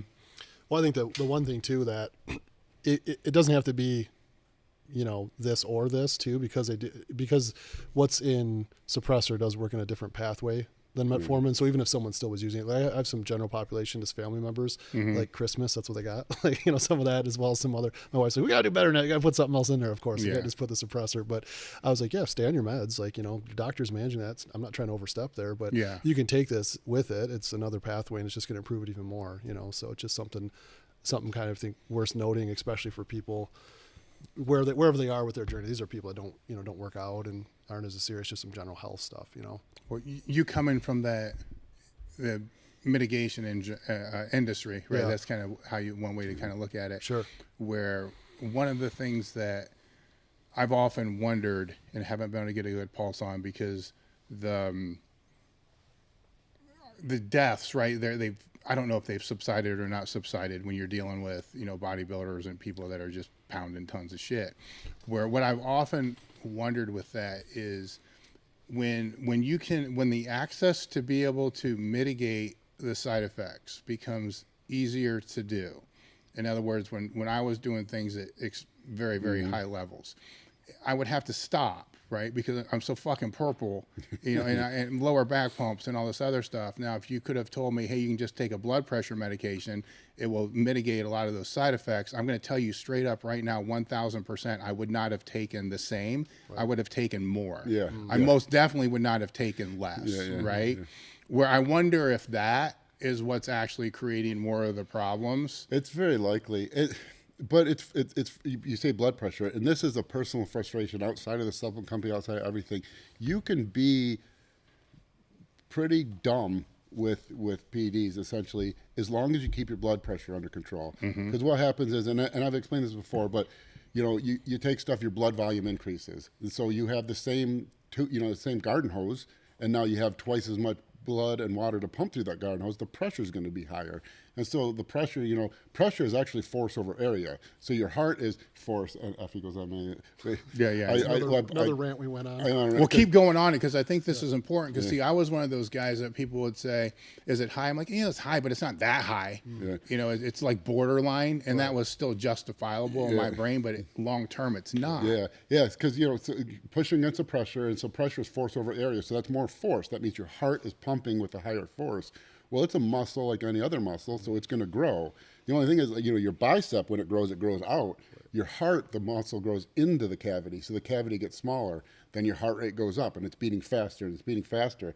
And all that pressure, think what the circulatory system does. You excrete that stuff, right? You pee it out through the kidneys. So that heart's pumping that blood at that really high pressure, and you can think of your kidneys as a coffee filter. Now, you put your coffee filter under a sink that's, drizzling water nice and slow. You can sit there for 100 years, it'll be fine. You put a coffee filter in front of a fire hose, it's going to tear it up. Well, that's what you're doing with this high pressure blood. You're tearing apart, the kidney, basically. The kidney is not robust. The kidney is not good at repairing. And so neither's the heart. Yeah, exactly, which is what I was going to get to. So what ends up happening, so the kidney is getting worse at what it's doing. Your glomerular filtration rate's decreasing. You start holding more water, more fluid in the body, pressure builds up more. All that's going back to the heart. The heart's last-ditch effort is to try to enlarge, and it's dilated, because it's got to do something to increase the cavity size. And that's when you get dilated cardiomyopathy and you get congestive heart failure. And that seems like a weird word, because you hear heart failure, it seems like, well, does that mean the heart stopped beating? No, it just means it fails to keep up with your circulatory rates. You can be in mild levels of heart failure. Like if you get on a long flight and you get off a flight and your ankles are swollen, that's because your heart wasn't, that blood wasn't able to circulate through. Or you eat a real salty meal, you're in a mild level of heart failure until it can catch back up. But when you're doing this all the time with high blood pressure, that doesn't happen. And eventually what happens, you get that dilated cardiomyopathy, so now you're not pumping as well, your kidneys are not working well, the fluid volume builds up, and what does every bodybuilder, what is the story at some point, a week, a month, a couple weeks before they die? oh yeah, he said he's been dealing with pneumonia, or he got some chest cold, but he says he thinks he's getting over it, or yeah, no, he's just dealing with walking pneumonia. He doesn't know why. It's because that's pulmonary edema. That fluid builds back up into the lungs, and that's the end stage. And it all stems from blood pressure and kidneys. And so, like, we have the renal reset with the Straglist to improve, to help, glomerular filtration rate. But that's it. You do that. You take care of your kidneys and you take care of your blood pressure. You can be a dumbass, really, for a pretty long period of time and come out, I don't want to say unscathed, but you can come out on the other side and be okay, be healthy. And that's really it. Well, I think the difference too with blood pressure from now compared to 20 years ago is the meds back then made you feel like shit. Yeah. So it's like, oh, I don't want to take that because then I can't train. They give you beta blockers, which is anti-ephedrine. And yes. You can't get your heart rate up. Yeah. Or they work like, I'd see always give carvedilol, which is a beta blocker that also is, because, like the reason ephedrine is a medication is for to breathe, There's beta 1 receptors in the heart, beta 2 receptors in the lung. Well, they give you a beta blocker. It's meant to block beta 2. I would see this with carvedilol with my older clients a lot, and they couldn't breathe for shit either. So you can't get your heart rate up. You got no training endurance, and you can't breathe. It's like, yeah, but now, now with ACE inhibitors and ARBs, it's much, much better. And so that's what I always recommend. I don't care which you use. I used, for a long time, I recommended lisinopril, which is kind of a little tricky because ACE inhibitors can do some weird things. They can kind of artificially raise creatinine levels, which will already be artificially raised. That's another thing, to go on a tangent, as a bodybuilder, your kidney readings are not correct. They're like, if you see your GFR or eGFR, it'll say AA GFR and non-AA GFR, and that AA is for a certain subset of the population that tends to have more muscle mass, because the GFR is just an estimation. It's a calculation that takes some consideration into muscle mass. And so your creatinine levels are related to your muscle mass also. So if you're a heavily muscled guy, you're going to have higher creatinine levels, and you're going to get an incorrect GFR reading that's going to measure it too low. And so you can go to you can ask for a 24-hour clearance test and get your true glomerular filtration rate. But that, like, I don't even remember why I started with all that. But well, it's important. So I guess I can just push Merrick Health because they're one of our sponsors, right? So MerrickHealth.com, go link in the description. I'm pretty good at that. And pretty soon you'll be able to link them from Troponin Nutrition. Yeah, so there as well, because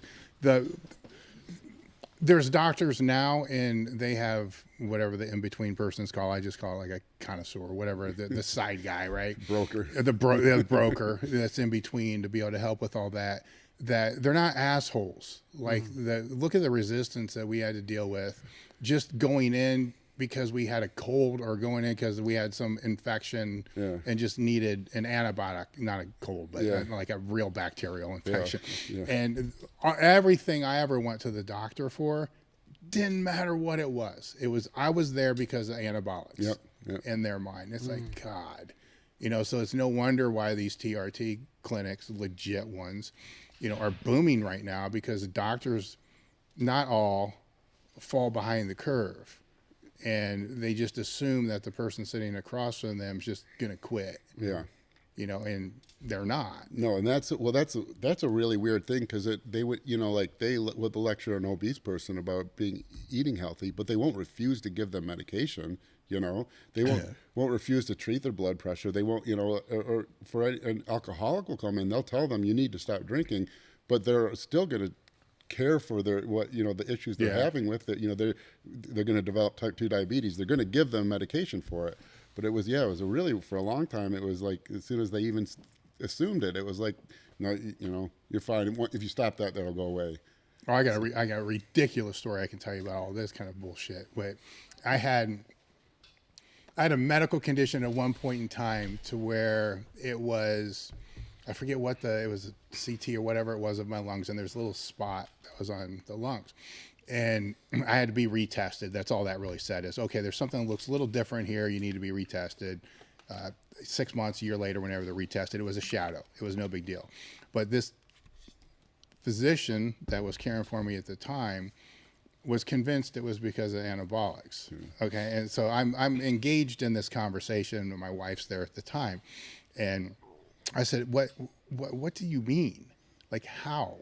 And so then it was because the anabolics was black market. I'm like, well, I haven't used black market stuff forever, for a long time. And I never put it in my lungs. Yeah, like yeah, exactly. I mean, it's all. I didn't even get that far. It's all prescription. He's like, well, what were you taking, before? I'm like, are you talking like 1999, like 2004? Yeah, that's what I mean. Now, granted, this was 4 or 5 years ago. Mm-hmm. I'm like, fucking testosterone and where'd you get that? Mexico. That's it. There was probably a contaminant in there. And I'm like, you're sitting here telling me right now that's something I took 20 years ago, is this, and well, yes. And then I said, well, how did was I in the lab when they were making it and I inhaled? Well, that's it. What could it possibly be? Because if it's some kind of mass, it would be growing. Yeah. Or, if it was like an embolism, it wouldn't come across as like a shadow, and you would have clearly known. I mean, you would have been coughing up along. I mean, I was more concerned, well, what the fuck is it? Yeah, what do you mean retest in a year? Why don't we get a real scan instead of what was done at a local hospital here that isn't for shit? Can we just get a real one done and go from there? But, it's just odd, right? Yeah. Odd. Let's take a bathroom break real quick, then we'll come back and talk about some of the other stuff. Sweet.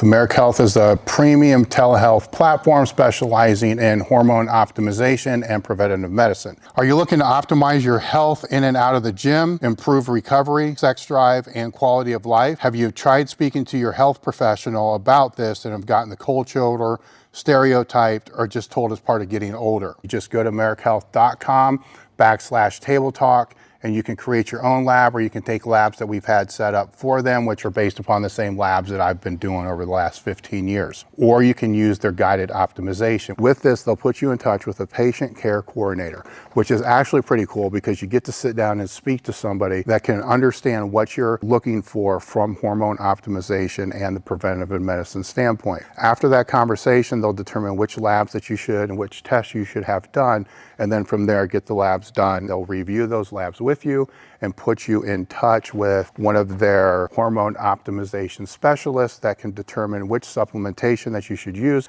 over the counter or prescription. americahealth.com/table talk. The discount code is table talk. Today's episode is brought to you by PowerRack Strength CBD. PowerRack Strength was founded by Brian Carroll, a good friend of mine. I've been thrown many products over the years, literally thrown many products over the years, which was all junk. So of course I was going to bust Brian a little bit when he first came out with this until he explained to me how much research and who his partners were that were associated with his company. Then after he sent me some of the samples to test, I was absolutely blown away by the drops. As with most people, I have a hard time falling asleep. I'm cool when I'm asleep, but I have a hard time falling asleep. These were the only thing that actually helped me out of all the different things that I've tried in the past. It definitely makes a difference in my training. So check out powerrackstrengthcbd.com. Use the code TableTalk2023 and you'll receive 35% off your first order. If I'm pushing anything, I'm pushing the drops first, then I will push the roller second. The balm is good, but I'm just not a balm guy. Today's episode is brought to you by First Detachment. Are you looking for a supplement brand that truly understands hardworking athletes? Look no further than First Detachment. 1D's real world experience is what I would consider, and they consider, battle tested. I have known Justin Harris for pretty close to 2 decades.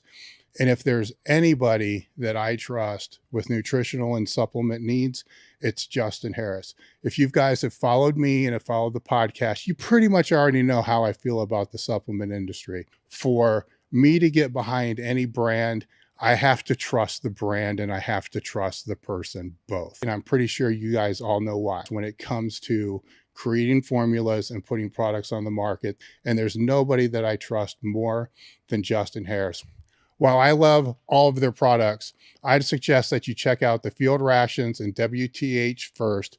Go to www.firstdetachment.com and use the code TableTalk10 to save 10% off each order. The link is in the description.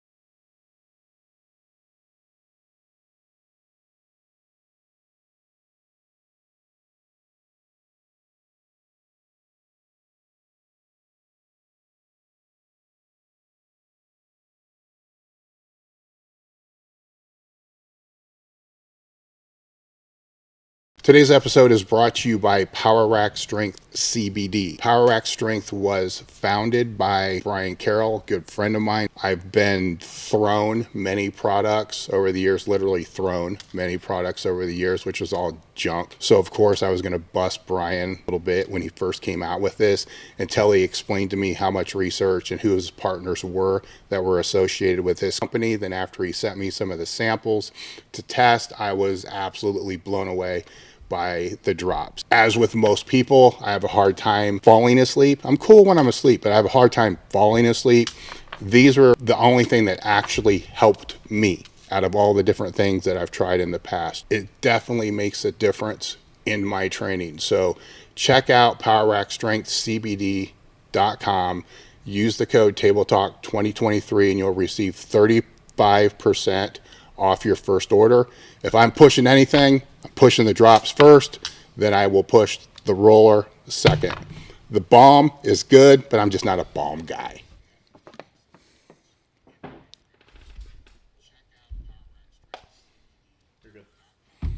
All right, we're back. You're still training with him off and on, right? Is that what you guys were saying earlier? Yeah, about what was it, last year? Coaching wise, like kind of helping overlook things that we're. All right, because you said something earlier about like 5 a.m. in the morning. Oh yeah, no, that was back in early 20s. Yeah. No, he said, well, because when we were training, he hadn't gone to college yet. And okay. So I actually I was able to ace physics, graduate level exercise phys classes literally because of our workout sessions. So we went through the Krebs cycle, actually one squat session where he's explaining every single pathway and the processes in between sets at like what 5:30 in the morning. Yeah, and so that was it was a breeze, and people were like, man, what the heck? I'm like, well, you go to class, you read, and then like I'm spending 2 hours in the gym a day with him. So when you went through, did you have to learn that for every freaking class that you took, the Krebs cycle? Quite a few. Because that got to a point where, like, after the third class, I'm like, are you fucking kidding me? Yeah, enough. Like, here we go again. Like, obviously, this is important, but you can't, like, just sum it up. it would always be so, because even back then I would be thinking, like, how can I utilize this? And so, like, you learn like NADH, and you're like, well, let's put that in a product. And then it's like, but it's more involved. It's like, why? How does none of these things seem to work the way they're supposed to? If this is how fat gets burned, or if this is how this does this, why can't I just put that in a bottle? And it's like, we did recently, actually. It was kind of funny. We did we call it like a 1D rant where I have freshman level physics in college. He has a master's in anatomical physics. So it was like, I'm trying to like stump him and get under his skin and argue and stuff. And I think we might have pissed off quite a few hundred people. We were going through like lifting angles and explaining like what formula it actually is. And, everyone, and the whole comments, this guy doesn't know anything about physics. Well, I just have a pet peeve. People always say, people will write these whole rants about training, and they'll use F equals MA. And they'll talk about like, you got to move the bar fast. That's the A in F equals MA. And it's not. Acceleration is like the first derivative of velocity. Speed is not acceleration. When if you're doing a bench press, So the F is MA, where A is gravity, essentially. That's where, and when those are equal, nothing's happening. I'm holding the bar here. When I'm less than, like if I have 250 pounds on the bar, when I'm less than 250 pounds, I bring it down. But it's not generally accelerating the whole time. It goes from a stop, it accelerates for a short period of time, and there's that change in force where I'm going to let whatever, if it was 225, now I'm holding 222 pounds. And so it's traveling down at what 3 pounds would cause, and that at some speed, and that force then times that speed, that is the power. And it's the same thing, it hits my chest, and when it goes from moving this way to stop to that way, that's the change in acceleration. And as soon as that gets more than the 225, now I'm moving it forward, but now I'm at a velocity, and that F times V is power, and how fast I do that is power, and the distance that force travels is work, and that's really what you're doing, the workload. Yes. But like the F equals MA is always really just the weight, because there's a brief period of time where you're lifting slightly more. If it's 500, there's a brief period of time where it's slightly more than 500, and I'm accelerating it up, but then it's just traveling at a velocity, and that's my power. And that's 500 pounds. And that same thing on the way down. There's a brief period of time where it's less than 500 because I'm letting it travel down. But people just use it incorrectly all the time. And so I was messing with him about, but when my feet are on the ground and I'm grip the deadlift bar, I'm driving a force into the ground, and so like for that tiny split second, it is F equals MA, and he's like, fine, whatever. But damn it. It's just funny because it doesn't really matter. Well, what if it's an isometric? Yeah, then that is actually identical, equal. But it's just like, that's just because people always will talk about it, and they like say F equals MA, and they talk about speed, and it's like, no, acceleration is not speed, and that's they're just a very different thing, and it's. But no, it's defining what you're speaking about again. Yeah, right? yeah. So that's what I was saying earlier. And then of course, like when I explain that, then all the comments were, this guy doesn't know anything about physics. It's like, interesting, right? Yeah. Where with what you were saying is, when I was in college, it was interesting because I got to put together the curriculum that I wanted to be a strength coach because it didn't exist at the time, and this is after almost getting a sociology degree and starting over again. And nutrition was part of it. I'm like, well, I need to know nutrition, and I need to know psychology, I need to know speaking, all this other stuff. So I took my first sport nutrition class, and this 20 years ago. It was a joke, right? It's like, this is like Supercuts, man. It's it's like, this is not. This is stupid. This is not hard. I'm like, I want to take nutritional biochem. So it's like a 400 level class, and they're like, no, you don't want to do that. Never had chemistry, you never had this other stuff, you don't want to do this. And I freaking loved it, right? Yep. Because it's tracking what's a gram of protein do when it goes into your mouth all the way through your system. And I'm like, this is fucking awesome, because when I go in the gym and people start talking shit, I can ask them, like, how does this go from this food source into an amino acid and then into the muscle cell, and kind of go through that pathway. Everything in between I would have failed. Because it had no interest, because I couldn't use it. Well, that's a personal frustration with mine, because like the flat Earth stuff. Most people don't know what it means to really know something, because they think, like, they'll say, well, you think the Earth's round because that's what you were told. It's like, no, there's experiments you can do. But that's the thing. That's why, like what you just said with the biochem, understanding the process. That's what matters, because when you understand it, you don't need to learn everything else, because you can decipher it from first principles, and that's understanding something.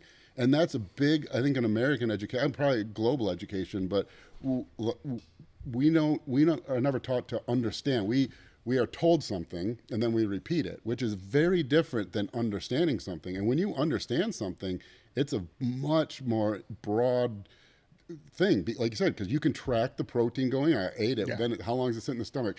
It turns into di- and tripeptide bonds. What happens when that's in the bloodstream? It can't stay in amine that long because it's acidic. So then it goes through gluconeogenesis. And now Well, fat chains are different. Yeah. Carb chains are different. So I learned all this. Yeah. And even at that basic level of understanding, which is it's one class level of understanding, it allowed me to formulate better questions. Right. If I'm talking to somebody that knows it better than me. Yeah. And it also provided a giant bullshit detector, especially in the nutrition field, because you're like, dude, no. Right. if like wheat and peanut butter is a complete protein, beans and tortilla. You know, culturally, a lot of these things have formed, you know, to complement the amino acid profile. Oddly enough, right? That it just kind of works that way. It's not oddly, because there were probably lots of cultures that didn't do it and they just didn't survive. But it still is oddly enough, because how did they know to actually change? Well, I think that stuff's really interesting, because you can picture like beans grow here, rice grows here. These people are eating beans, you know, they hunt some meat, but the majority of their diet is just the beans, which is not a complete protein. And then, you know, there's higher rates of illness, lower birth rates. They're not going to thrive. This group does the same with rice. You know, every once in a while they kill an animal and they get some meat, but most of their diet is rice. They're eating incomplete proteins. They don't thrive. Their birth rates are low. Those populations just fall off. The ones who live kind of in the middle, who they don't think anything, they just happen to combine them more often. And when they do combine them, it forms a complete protein, and they do thrive. And so it's just like dumb happenstance. It's I'm sitting here thinking, oh shit, there's another example where the answer is always somewhere in the middle, right? Because the people that it's always in the middle, but not in the world we live in now. It's either here or here. It's just how it kind of works, which is fucking crazy when you think about it. There's that. I don't get into politics, but it's not just politics; it's everything, right? There's only two kinds of people. You're allowed to be this person or that person. You know, everything's split. It's so far. It's like I'm more than just all these things you think. You know. Well, it's the same way in nutrition, right? You got dead set vegans and you got dead set carnivores, and there's nothing in between. Like, you know, it's always somewhere. Well, that's what we do just as humans in general. It's like, I was here and things were bad, so I moved this way and things got better. So let me just go all the way that, you know, it's like, it's not just, you know, like the best part might be in the middle probably. But it's like when I started going towards this direction with things got better. So I think last time I was here, I think we talked about that with high intensity training, because people do that because, you know, like obviously like in the 60s, they were just training too much or not. More than they needed, you know? And so like someone like Arthur Jones comes along and says like, oh, you know, you dial it down and you still make the same progress. But then people just always take it too far. And it's like, well, this was overtraining. I did this much and I grew just as well or maybe better. So if I go all the way down here. I was just talking about that the other day with somebody, because I keep waiting for it to leave the high volume and go back into, you know, a high intensity, low volume. But we've taken a pit stop. Like a few years ago, it went into really heavily physical therapy based. And now it's moving into very heavily biomechanically based. So it's becoming more, there's different pit stops where before those weren't in there. And I think because people have the ability to have access to, I don't want to say better, different education, it allows them different areas to try to position themselves. You know, I was just thinking about what you were saying earlier about, you know, the words we use or what people's understanding is. So I was just reminded when you guys were talking about, you know, this is years ago in the early 2005, 2008, something like that. I had a client, really nice girl, you know, one of those, her goal was simple. Like, I want to go on a date, you know, like she's mid-20s, like 70 pounds of the weight. I started working with her, and it wasn't nutrition at the time. It was just like, you know, training.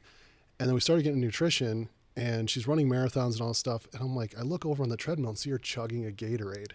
And it was kind of going back to our conversation earlier about how it helps endurance athletes, but it's like, well, no, that's fueling your workout. So like the fat you're trying to burn, I mean, again, we're talking in a vacuum. There's other things and factors that we had to change, but looking at, she thought like, well, that's what athletes do. And I want to, you know, the thinner, healthier girls do. And it was just like, you know, I just felt bad for her. So it was like, man, like here's the girl, like just bossing her butt, and wasn't really getting those results until we kind of broke down and really defined, what is your goal? Like, is it to improve your marathon time, or is it to, you know, drop this weight, you know, as an example. So trying to really look at like like we said, what do you mean by those, by the words you're using, or what do you mean by your goals?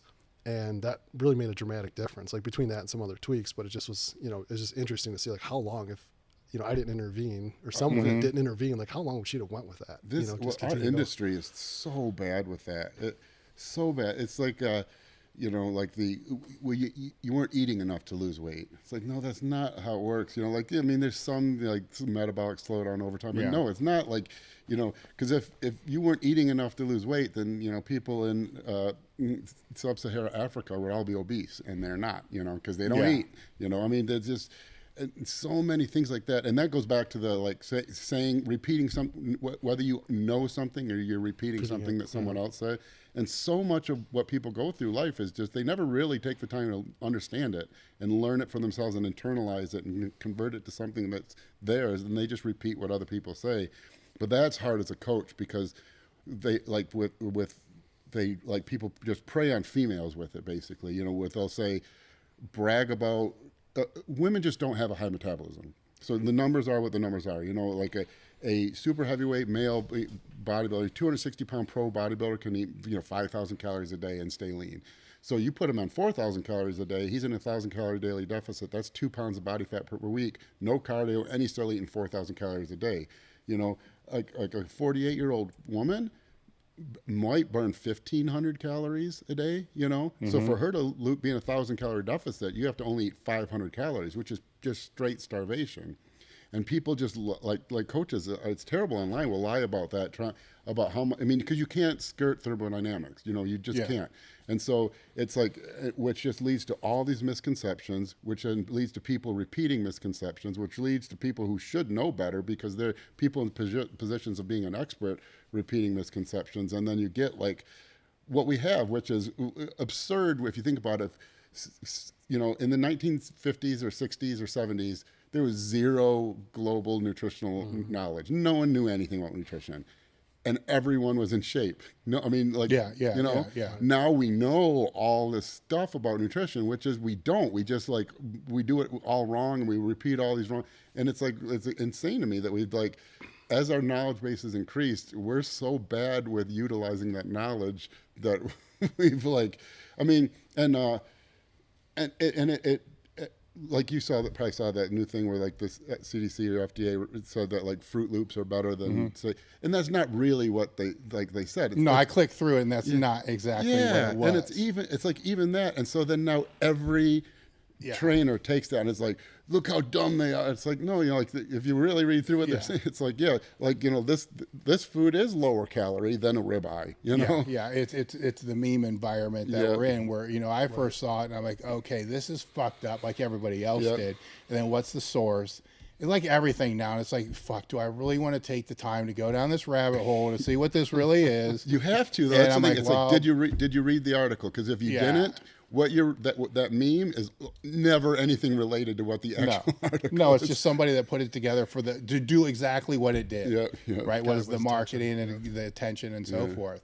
Where with the way that I brought my weight down this time has been 18 months or whatever it was, and it was all behavioral focused and not as I've done before, you know, where I'm worried about saving muscle mass and all this other kind of shit, which there will be a question here at the end.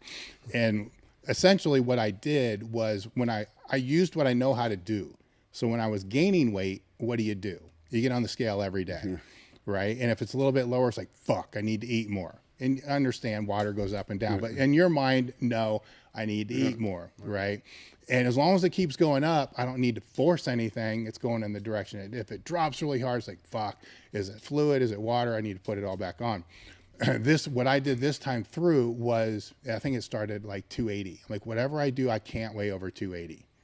Right. So, and when I get on the scale, if it's 282, nope, fucked up. I need to pull some shit back, you know, get more steps, whatever it's going to be. And then slowly, like it started hitting 75, 70, you know, okay, now it's 275. And over a period of 18 months, it's now like 245. I don't want to say there's been zero effort put into it, but there really isn't, you know, because now I could go 240, but I'm like, don't want to do it. But imagine if that's perfect. Because now imagine if you were like, I got 16 weeks, I want to get to 245. It would have been probably felt 10 times harder. Way harder. Way harder. And I also I'm not concerned with, or I wasn't concerned with maintaining any muscle mass that I had. Now, when I hit the 240, I'm in this weird fucking range. It's like, man, I weighed more than that high school. And now I'm in a weird place. That's a really weird thing because 240 is still like Yeah, I know. massive. I know.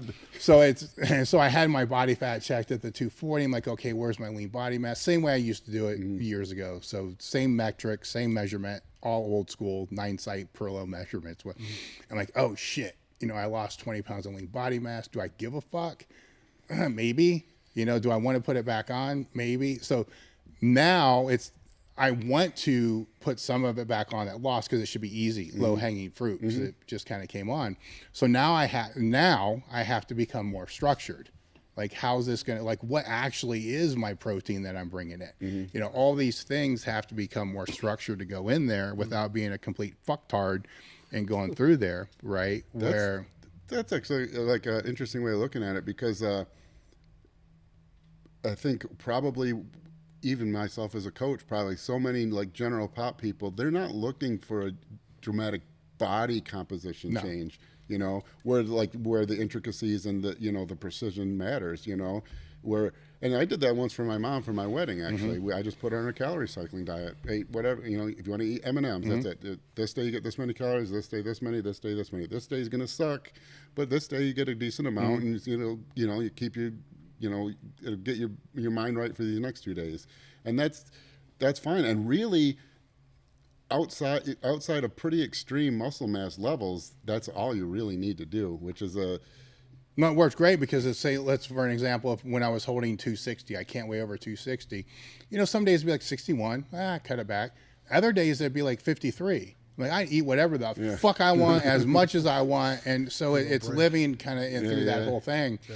Where now it's okay, it's like at the 243-ish range, and I want to put lean body mass back on, but I don't want to gain over that. You know what I'm saying? Because 5 pounds of lean body mass on a 55-year-old it's not a big ask. It's definitely doable, especially with muscle memory. That's perfect. I hate to keep cutting you off, but that's perfect you say that, because in the comments, every time I mention like that growth rate of 25 grams, people don't realize 5 pounds of real, legit, true muscle, you look like a different person. Yeah. It's a lot, right? So now it's like, okay, I want to put on that 5 pounds of lean body in a year or whatever it's going to be able to take. So not everything, but things need to change, right? Because I don't have the protein to actually build, most likely. I have the protein to, not even to maintain, because I lost it, right? So if I lost it, now when I came down before with you, John, and all those the key thing was, don't let that fucking lean body mass fall. Actually, it went up. This was like, cool, it'll both go down to be able to go down. Which puts me in this weird predicament, right? To where, if I was to contact you, what would be your advice? For what you're doing right now? Yeah. Let's say I want to put on the lean body mass, but I don't want to go over, if I'm 242, 250. What I would say is we would, so first with the scale, like I like what you did with that, and that works. The problem is the scale, like 70% of our body is water and 20% is fat. So like using the scale to gauge body fat is kind of like weighing your car to guess how much gas is in it, So what I would recommend is whatever calories are, whatever your macros are, let's find out what your lean body mass is. And now it's pretty simple after that. You could do it mathematically, like how many grams of protein it would take to be, but then just take roughly that same calorie range, and now let's change where the carbohydrates are so they're more around training. Let's increase the protein. Let's lower the fats, and so like the ratio of the calories, and really. You would probably actually still lose weight because the ratio of calories that came from protein would be higher. And like we talked about, protein doesn't stay protein; it gets converted, and that takes energy. You can't, if you can't build blocks without energy. You can't change. So 15 to 30% of the calories in protein is actually burned off just in converting that protein to other things. So just by taking that exact same calorie count, shifting your macros to that, the higher protein would now, when you're training, if you would be more likely to have all the amino acids available at that site of protein synthesis if it was stimulated to build the muscle. And because of the calories were the same, but the macros were shifted to where the true calorie count is a little bit lower, you probably lose a little fat. Yeah.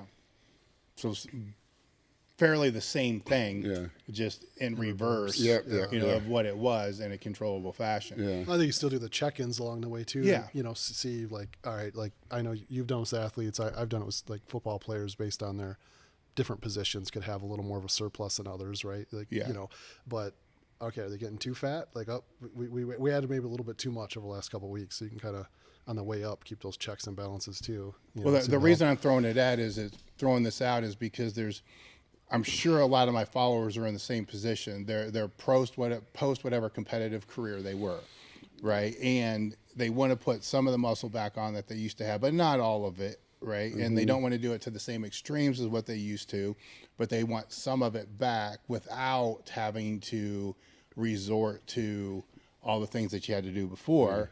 And then some of the things, the supplementation can add some of those calories that you're talking about. You know, field rations alone can add a little bit there. So that's an easy change, right? Because it just throw that in. That's how many calories is that? That's, what is it, 25, it'd be 100 and about 125 per scoop. So two scoops would be 250 calories. Yeah, so it's about halfway there just with that, Yeah. you know, of any calorie increase that I would need. Yeah. And then the change of the food. What I'm trying to let people know, this isn't as complicated Yeah. as what they're well, bad word, right? Right. Bad word, right? Perfect word, It's yeah. not as complicated as what they think it is, Yeah. nor does it have to be the extremes that they think. Right. You know, because they could be sitting in my position thinking, oh, fuck, here's what I need to do. I need to ram my test up to 2 grams. You know, I need to start, you know, like just pounding the shit out of the protein. And then the next thing you know, they're 265 pounds. Yeah. Fatter than what I am now. That's the hard thing with me is like we were saying on the drive down is I realized like I used to think I was mentally tough, you know, like a piece of bodybuilder because I'm so mentally tough. I realized it's not that at all. It's that I'm an addict. I just got lucky to be addicted to the gym. Yeah. Really, you know, really. And so but it's hard in a post, you know, in a post addict life to find that balance. I really, really struggle with. Because if I'm training to progress and I love it, then I'm all in and I get addicted and I love it. If I'm not doing that, then I'm not training. Then I'm working out and it's something I have to do. It's no longer the thing I get to do, and it's and then it sucks. It does. Well, the other hard part is we all know we should probably be under 200 pounds. Yeah. That's the big fucker right there. Yeah. No. Oh, I said. Yeah. I think I said something to my wife one time. I was like, you know, like because I'm trying to lose weight and I'm down, you know, a lot from my peak, you know, and I was like, well, I just don't want to be like a feeble old man. And she's like.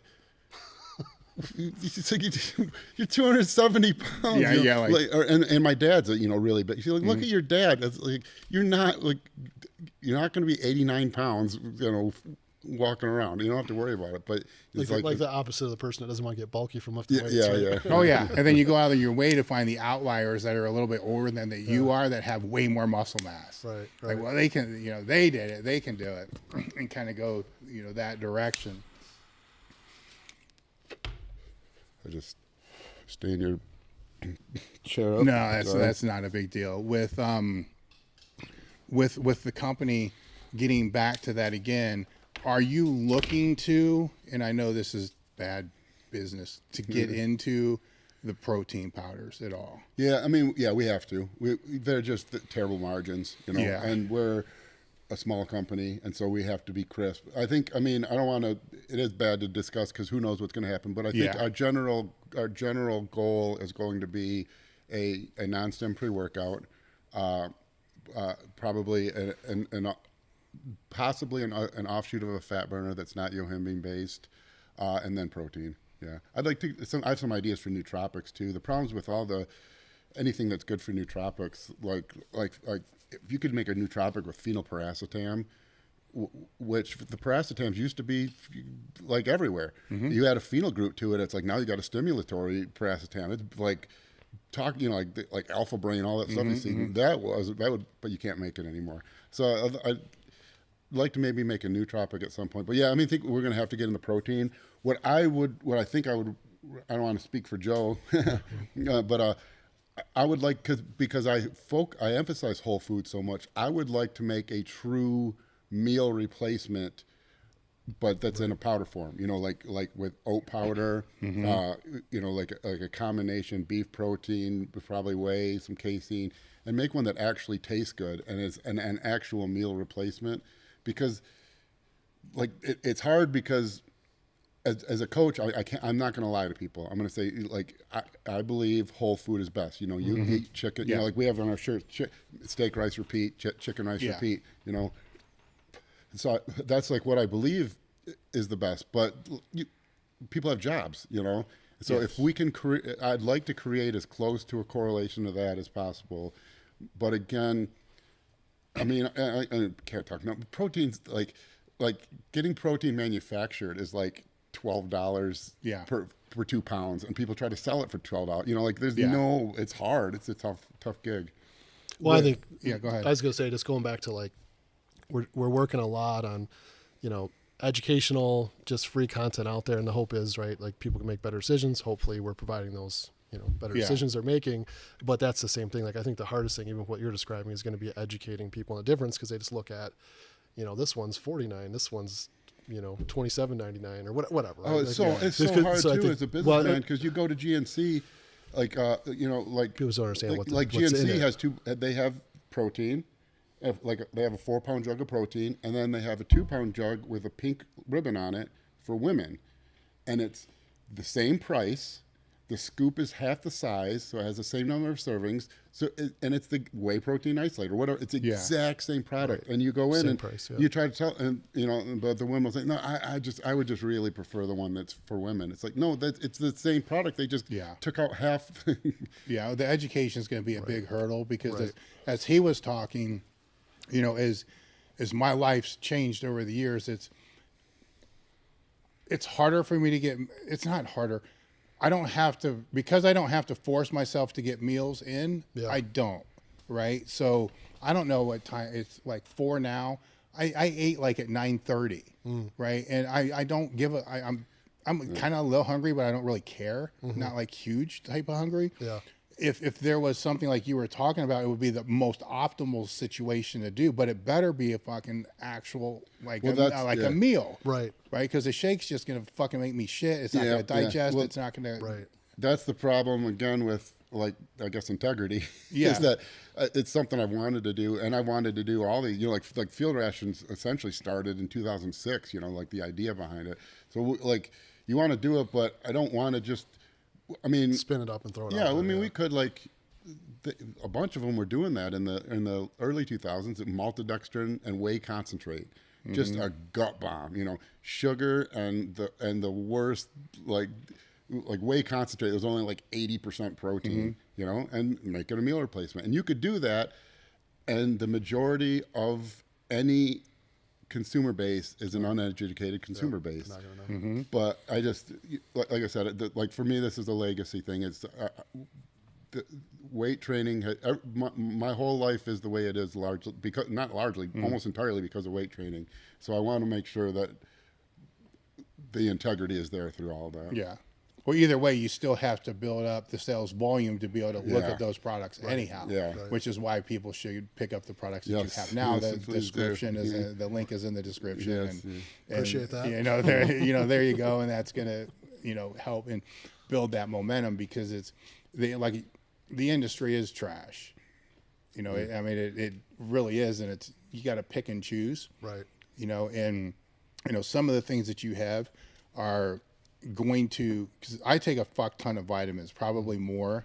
I mean, there's people are going to tell me, no, you shouldn't take the shit that you do. It's a waste of time, but I disagree, because I've been doing it for long enough that, let's say it's placebo, I tricked myself. It works. Right. So there's fucking NAC, there's D, there's E, there's zinc, there's C, there's wobazine, which that fluctuates based upon how I feel, my inflammation, fucking post surgery for my hip. There was a lot. It was like 2 handfuls of that shit a day, and it's consistently like always there. Right. Whatever your immune one takes 3 of those things, right? and knocks them the off immune my one tip. came out of COVID, basically. Yeah. It's basically the COVID protocol. Well, it is. I mean, there's the D, the zinc, and the C. the C, Mm-hmm. which is all there, you know, and it's, you find the most expensive company, which is basically what I was doing, for those sources. The D was a tricky one for me. I kind of learned the hard way on that one because I turned stupid, didn't realize I was stupid. I was taking a ton of it, but my D levels were never going up. I was taking at 1.60,000 IU, and it wasn't budging, and that was Dosiquin. So now this isn't a prescription D, which I'm like, it's still fucking D and K. Like, it's like, why does this not make any difference? And then one day, just fucking in the showers, it normally happens, I'm like, fat soluble, you dumb fuck. You know, because I was taking it in the morning and taking it at night, not with meals. Yeah. I just started taking that shit with a tablespoon of peanut butter. Boom. You know, jumps up to 60. Well, that's like, I have a whole, obviously I've got product ideas in mind, but that's one I would like to do. I would like to do a vitamin D, like linked with like a gamma-linolenic acid, like a borage oil, or even primrose oil, to combine a fat, a good fat. Yeah, but the other problem, like with vitamin D, like we were talking about the amount of vitamin D in Flak Jacket, is like you don't know what other people are taking. Most probably are taking exactly it at this point. And then one of the big problems is if you are absorbing it and your vitamin D count gets too high, your calcium levels will climb and you'll start getting kidney stones. Yeah. So like you know, and again, like I doubt every supplement company is considering or caring about those things, but you know, like we try to consider like all that in making the decisions. I would say the world that we live in, probably everybody is. Yeah. Now the quality of it, I don't know. You know, pharmacists will tell me, oh, it doesn't matter, it's fucking cheap, and I'm like, I don't know if I actually trust this industry to say that doesn't matter. Vitamin D is vitamin D. I mean, it has a chemical structure, it doesn't. But the industry is, are they putting it in there? That's the thing, you know. And it's because I mean, I think Dante Trudell from True Nutrition was doing third-party assays, and our stuff is all third-party tested. But sometimes you can tell, you get a product and it says it's got cocamine in it and it's white, you know. It's like, well, cocamine's dark, you know, it's cocoa. There's no way this product's white. So, you know, like white chocolate. Yeah. It's like, how is it, you know, so, but yeah. And so that's why, I always use something that's third party tested. Mm-hmm. What are, coming from the TRT world, right? Are you still in it? The TRT world, as far as? No, I'm not. Okay. Nope. Where do you see that going? Because I can either see it being regulated and shut, like fast, or it actually continuing to still grow.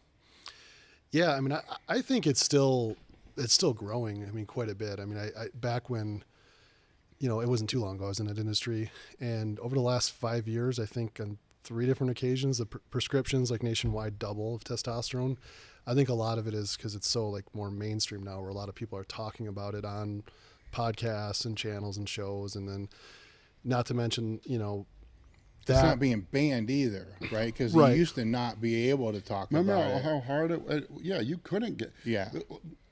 You 42-year-old woman goes into any doctor's office and they'll say, hey, you should take 25 milligrams of testosterone a week.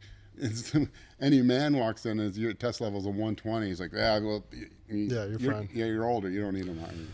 Well, what's interesting is like even the ranges have changed, because what they do when they set those ranges, and it's not the company's fault, but they take the average of a populace and say, you know, this is the high end of the range, this is the low end. And I want to say it was the late 80s, early 90s or something. So not too long ago, where they dropped it, you know, by something like 150 or 200 nanograms per deciliter. So it's like, well, who's making this up? When I did the podcast with Ken Kanakin and Eric Serrano, he talked about that.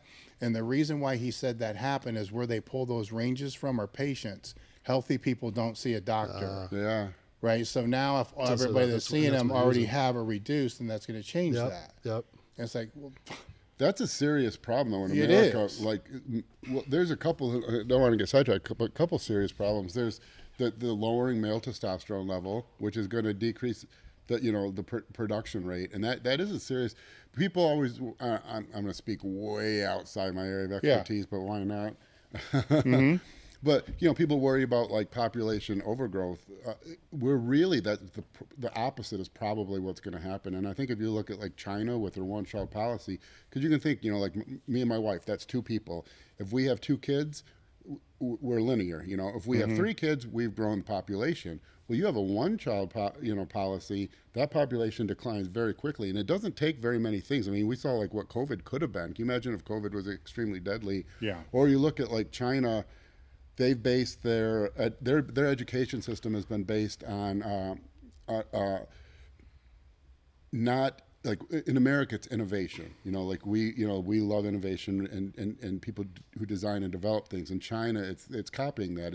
It's learning how to repeat those things, and so they have this aging population that's probably decreasing pretty rapidly. And it's a massive population. They might have peaked like 1.3 billion people. They might, who knows how low it's going to get, because it's definitely decreasing and it's aging. And you're aging a population where we're in a world that's required to be subsidized by a workforce that can only really be highly productive to a certain age. And we're living way past that age now. And so like a weird jaunt on that, but we have like what we're doing in America. Whatever's causing these lowered testosterone levels is really, it's already like an epidemic in like Japan. They have a name for it, for like the men who don't even care or try to get find women or anything. And I mean, what like a high test level does, what that drive does. If we lose that, and we have an entire population of 22-year-old men with test levels of 150 globally. Like no, you don't even need like a pandemic or anything. Just the way the population rates would plummet at that point is, I don't think in 100 years you'd have functioning society anymore. Say all that as someone who's a complete non-expert on any of that, but if you... No, I get it, but I mean, there's also implications of having too low of testosterone, which I know that, because at one point I went off for a very long period of time, and it never came back. And when I say very long period of time, I'm not talking 3 months. I mean, we're talking a year, well over a year, and it doesn't come back. So it's, mine's managed, and I immediately know, because I mean, it used to be fun. When I was really young, to take stuff. Now it's like, I feel like ass. And then it's like, well, no shit. It's been 3 weeks since I've taken anything.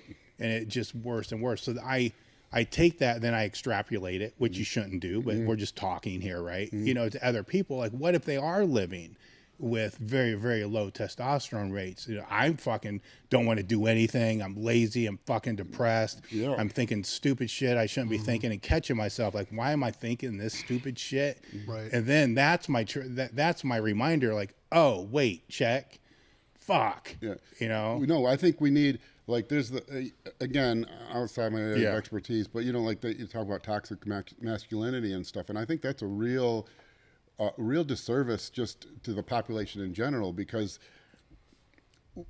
that drive, and that drive that comes from wanting to, create offspring is the only reason there are animals, period, and it is, I mean, if you don't reproduce, you don't reproduce, and you start losing that. But I won't get on a sidetrack. I was going to give some statistics about like single parent homes or fatherless homes or motherless homes or whatever, but like that drive is why we have everything. We like the male and females, when their hormones are raging, most of everything that has like been developed or invented or created or is from people in that age group. Like every great physicist has made all, like Einstein. He did special relativity as they call it Latin for miracle year was 1905, and then I think like 1915 was general relativity.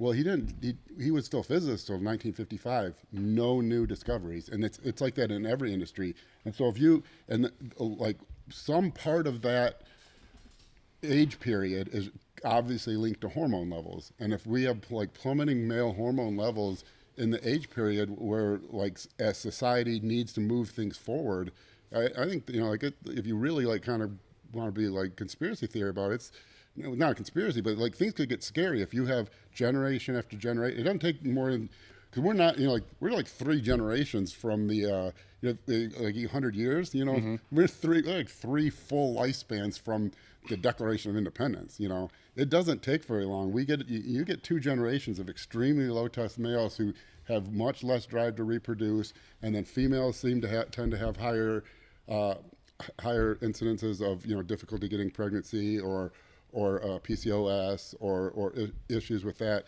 Is that because they're waiting longer though?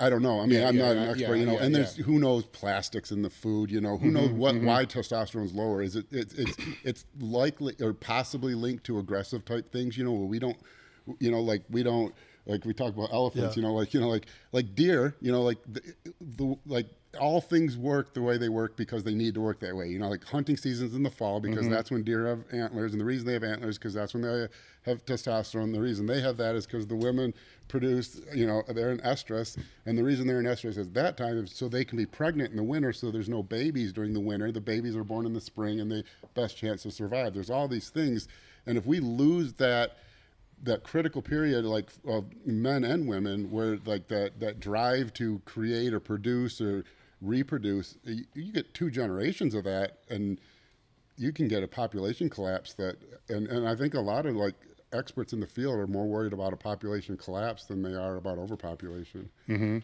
the comments are probably just blowing up because I'm not an expert. Well, I mean, either way, right? I mean, we're just talking, right? So to me, it just justifies why everybody should train, right? Because training does, you know, increase. Yeah, absolutely. I don't believe I'm speaking out of turn to be able to say training increases testosterone and hormone production. Correct? Weird. There's some interesting. Chaos and Pain did a 2-part series on there's weird like manly things raise testosterone. They were doing on large bolus doses of alcohol. So like some Eastern Bloc country, you know, I don't know, 60s, 70s, whatever. They were testing after this is Olympic weightlifting. After their workouts, they would have them like chug booze, and it was like not like drinking like, you know, 2 shots, like half a liter of vodka for their super heavyweight, because it seems like the like aggressive things training, which makes sense, you know, like testosterone is needed for aggression, you know, so it makes sense that they would be backlinked in some extent, but we completely lose that as society. There's no, you know, physical labor's gone, you know, like, and there's a societal push to be anti-aggressive, which is good. You know, like being a dick is not good, and being aggressive is not good, you know, like, but being, you know, like being strong. Assertive is good though. Yeah, and being motivated is good. Yeah, and being driven is good. And though, if we lose that, if you look at the numbers, it doesn't take more than, 2 generations doesn't seem like very much, but like I said, we're 3 lifespans from the Declaration of Independence. You get, you know, my kid's generation and the next kid generation that's like that, we could have a world that with like rapid population decline. Yeah. Well, I think just in general, outside of you're talking about people, you have kids, I have kids, you know, my kids are 19 and 20. I mean, I think people have we forget how fast things move. Yeah.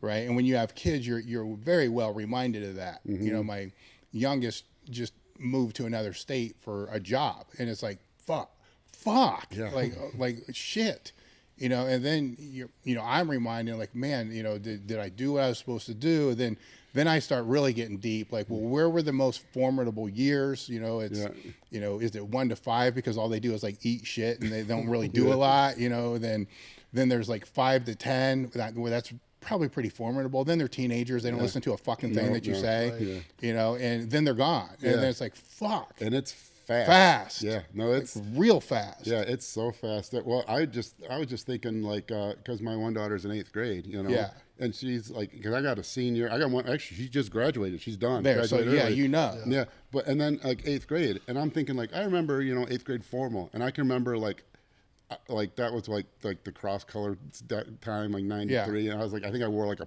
purple belt, but I could like picture what I wore, and I was like, well, but then I realized that's 30 years ago. It's like I might be dead in 30 years. And that Yeah. feels like, you know, I can remember everything about those days. And it's Yeah. like, when you start thinking about stuff like that, it's like, wow, yeah, time flies. Yes, and I think when you start digging down into the more personable, personal, just like yourself and people who are listening, just themselves, because it moves so fast, and things like obesity can get out of control really fast. Right. Like you don't give a fuck, and then a year goes by, and then you're fucked. And then 5 years go by, and you're like, man, why didn't I pay attention? And then it's like too late. And it's not a minor task at that point. Yeah, it's like it's so conveniently easy to just, okay, I'll take care of that, after this. But then fucking 10 years goes by, and it doesn't seem like 10 years, and you're in a whole different life. Yeah.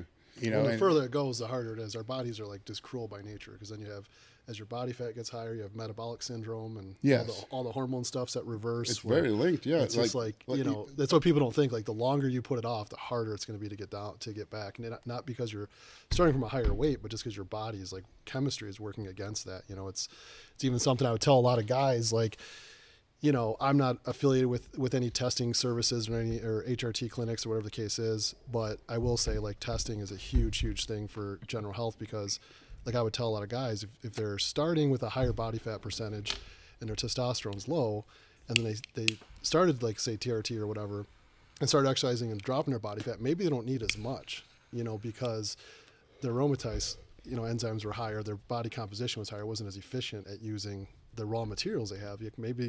Maybe it was low because of that. I know we've talked about that does before. lower, higher body You fat. could be a year later and have actually be too high for what their goals are, because it's just like a general health person that like, I just want to be like in the normal range, or whatever the case is. So it's like, I've seen that in men and women, to where the longer they put it off, like the more their chemistry is just so screwed up, to where like insulin sensitivity, we were talking about this in the Ride Up, like you feel so bad for people, because it's like, you got to just start. I know it's hard to hang in there, because it's going to take time to like turn the Titanic back around as far as all the pathways your bodies are meant to take. They haven't been taking them for 10 years, 15 years, whatever.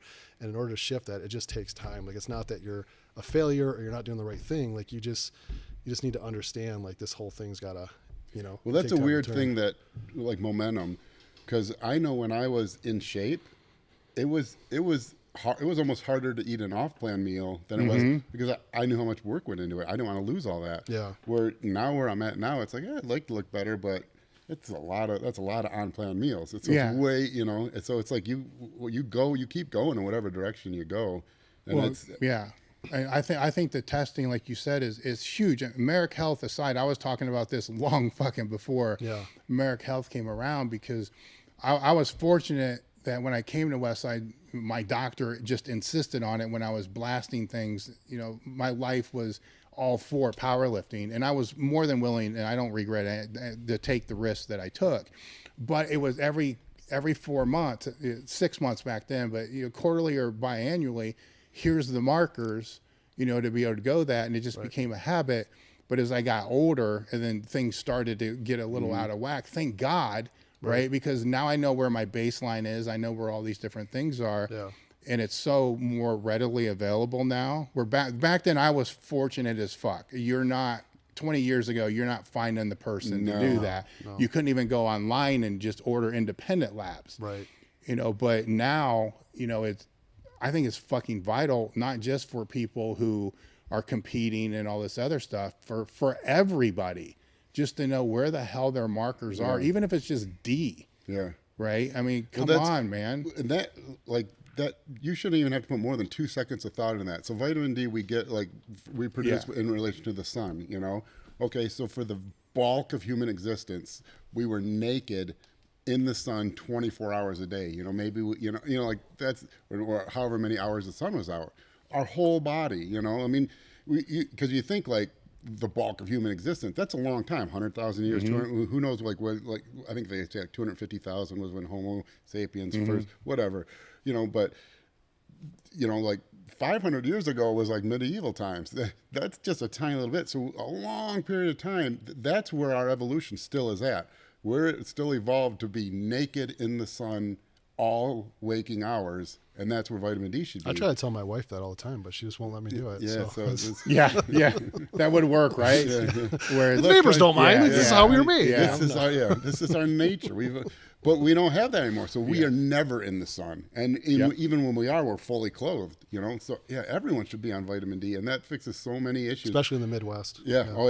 And this is, I mean, I was being pushed on that way before, like a decade before COVID even hit. That was a marker. Yeah. You know, another one for my doctor for me was a huge one was DHEA. Yeah. You know, and so I mean, those are like basic. You know, for me now, I don't know the DHEA. I'll let you speak. As on you get that. older, it's definitely important. Yeah, that's probably very tightly linked to the decreasing testosterone levels.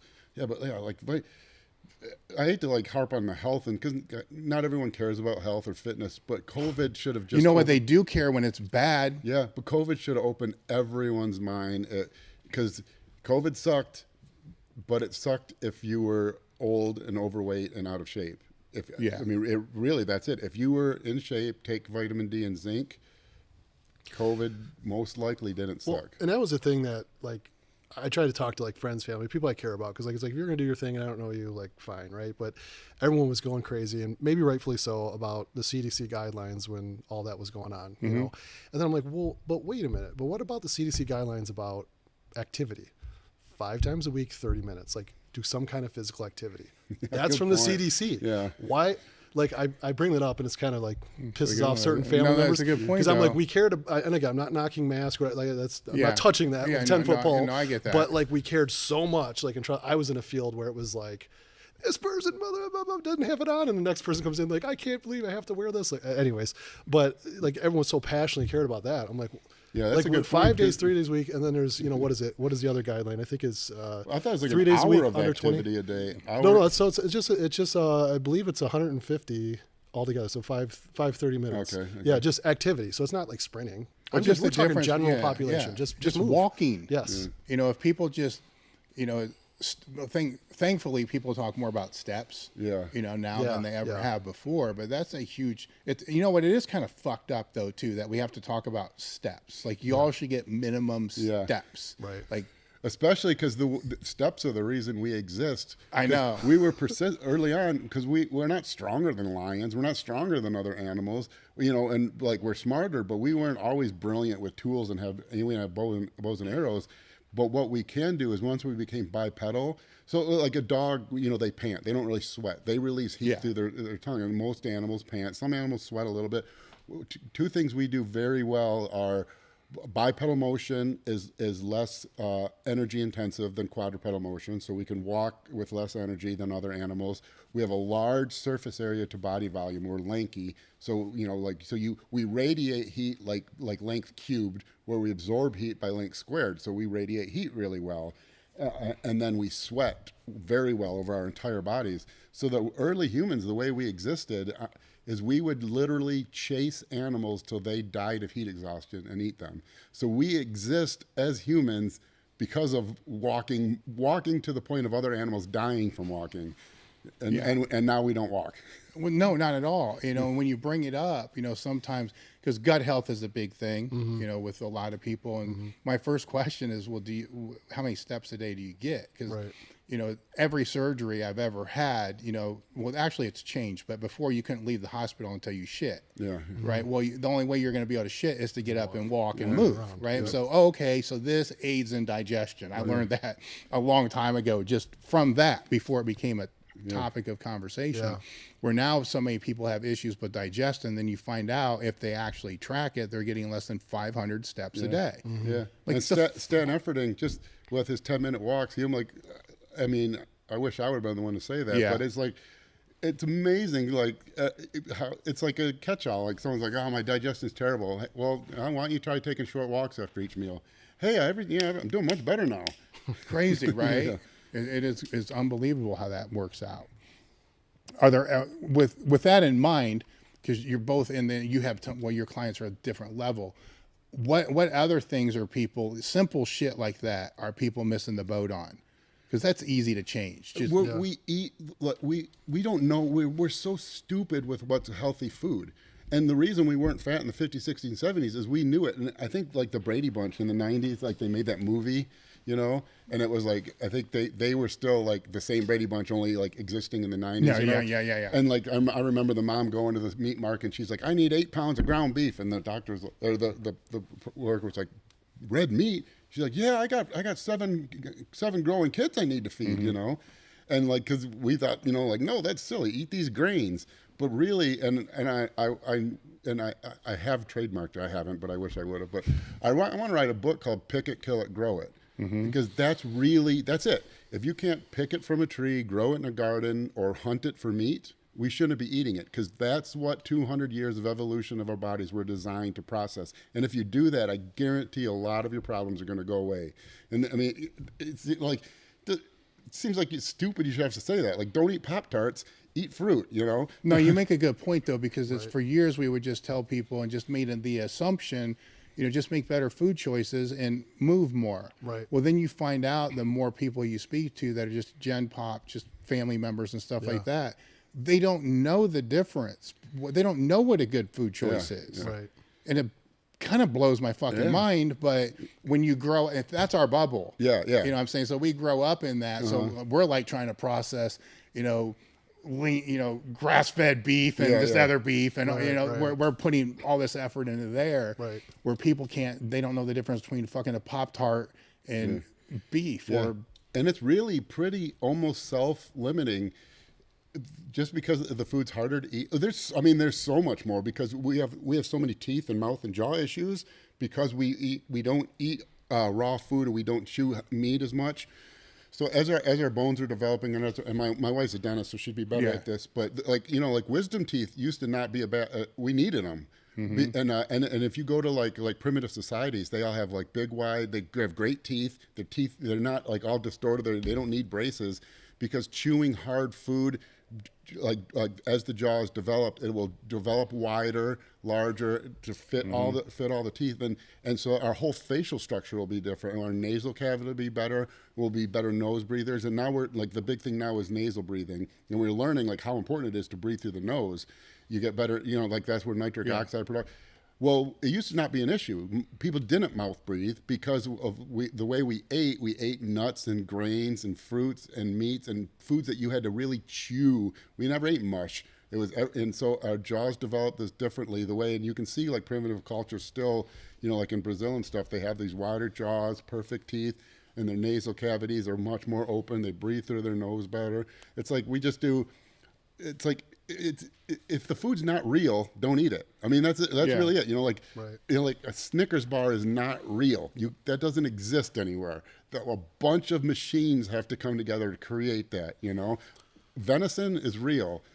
You know, just another buck with a penis is all that was needed, and a womb was all that was needed to create that.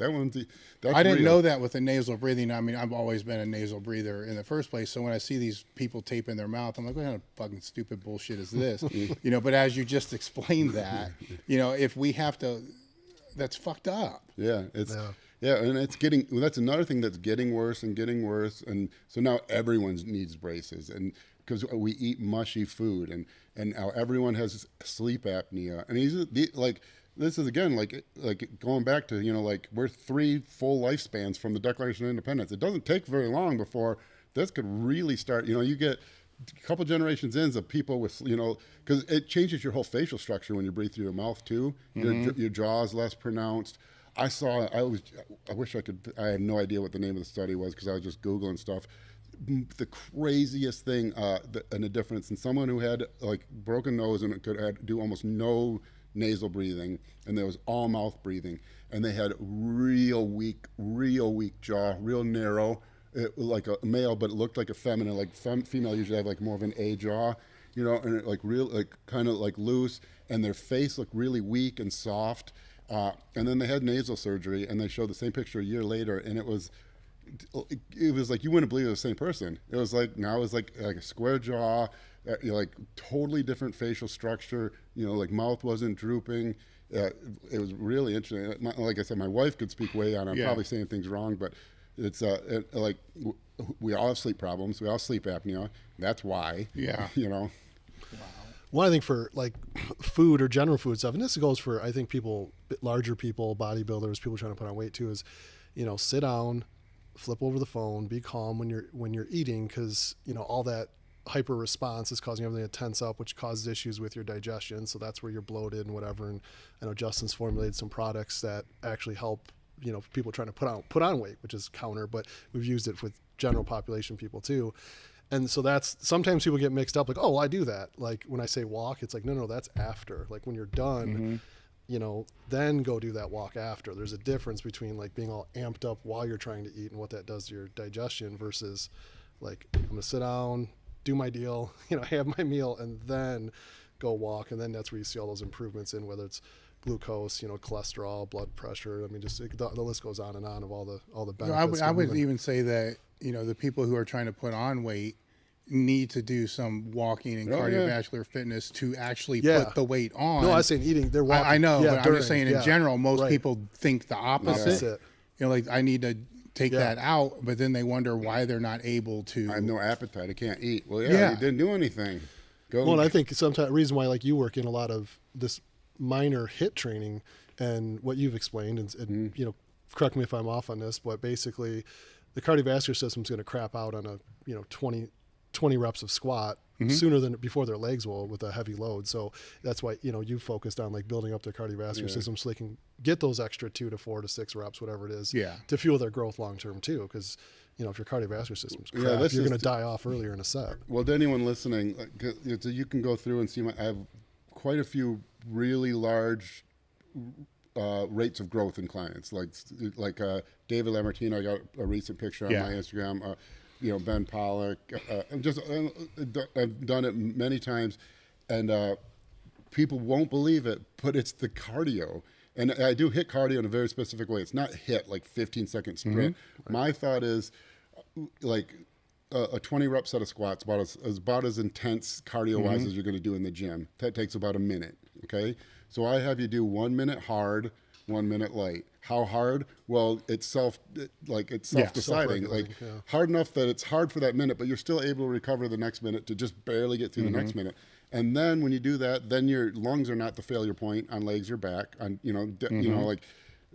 like you're not progressing if your lungs fail on a set of 8 on deadlifts rather than your back. But then on top of that, the appetite stimulation is so enormous that that's what allows people to continue to eat more and more food. And no one wants to believe it because everyone who wants to get big thinks cardio is going to do the opposite. And it's like case after case after case. My clients who actually listen to that and are religious with it just progress rapidly because we're able to just continually add food. And, they're doing this thing that's burning calories and burning fat, which is also helping us keep some of the fat off in that process. Now, for me, when I was working that's 100% legit, because people have heard me tell the stories about 10,000 calorie super high carb days. Yeah.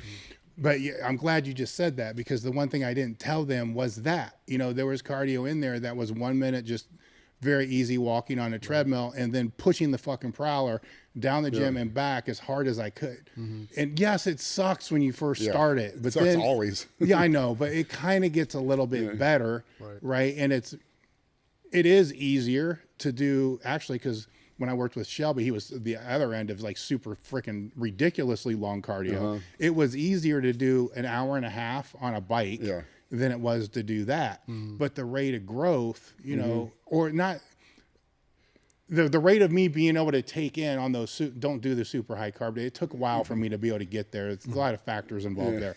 But that's a lot of fucking calories. I mean, my top of my mouth would be bleeding from cereal. Dry cereal? Yeah, I remember you saying that before. But that's a part of it. Right. It's actually a big part that I kind of left out in the story because it just was training, man. That cheat meal, the greatest cheat meal in history. Yeah. That day's the reason for several reasons. My cheat meals are now the last meal of the day and with a time limit. So everyone who hates that can get blamed. I fucking ate. I went to Lone Star, right, and just killed everything. You eat so much, your stomach's killing. Yeah. But I had a whole list because it took me a while because I was fat, right? It took me a while to get a cheat meal, probably 2 months, maybe longer. It was a long time, right? And I understood it. Like I'm not glycogen depleted at fucking 290 pounds, fat power lifter. It was going to take a long, but I had all these foods I was writing down. Like I got to eat this. I got to eat this. So I bought all of it. Then after that meal, I'm like, fuck. So I'd eat like just a raisin if you don't stop, the meal because doesn't the end. meal doesn't end because I just kept eating a raisin like every 5-10 minutes. And so he asked me, like, what did you have? And I had this fucking email like this long. He was like, that's impossible. I'm like, no, dude, I ate a raisin, and then after that, it was like an M&M, and then I would kill a box of Pop-Tarts, and then it hurt really bad. Then I'd go back to just eating a peanut, and it went on. There's a video where you guys track it on YouTube. It's like 16,000 calories. It's just mind. Man. It went on for, I think the meal, because it was the last meal of the day, so I pushed it to like 5. I made it earlier. This shit went to like 2 in the morning. Yeah. Nice. There was a couple funny things with that. I remember, because we did a similar thing.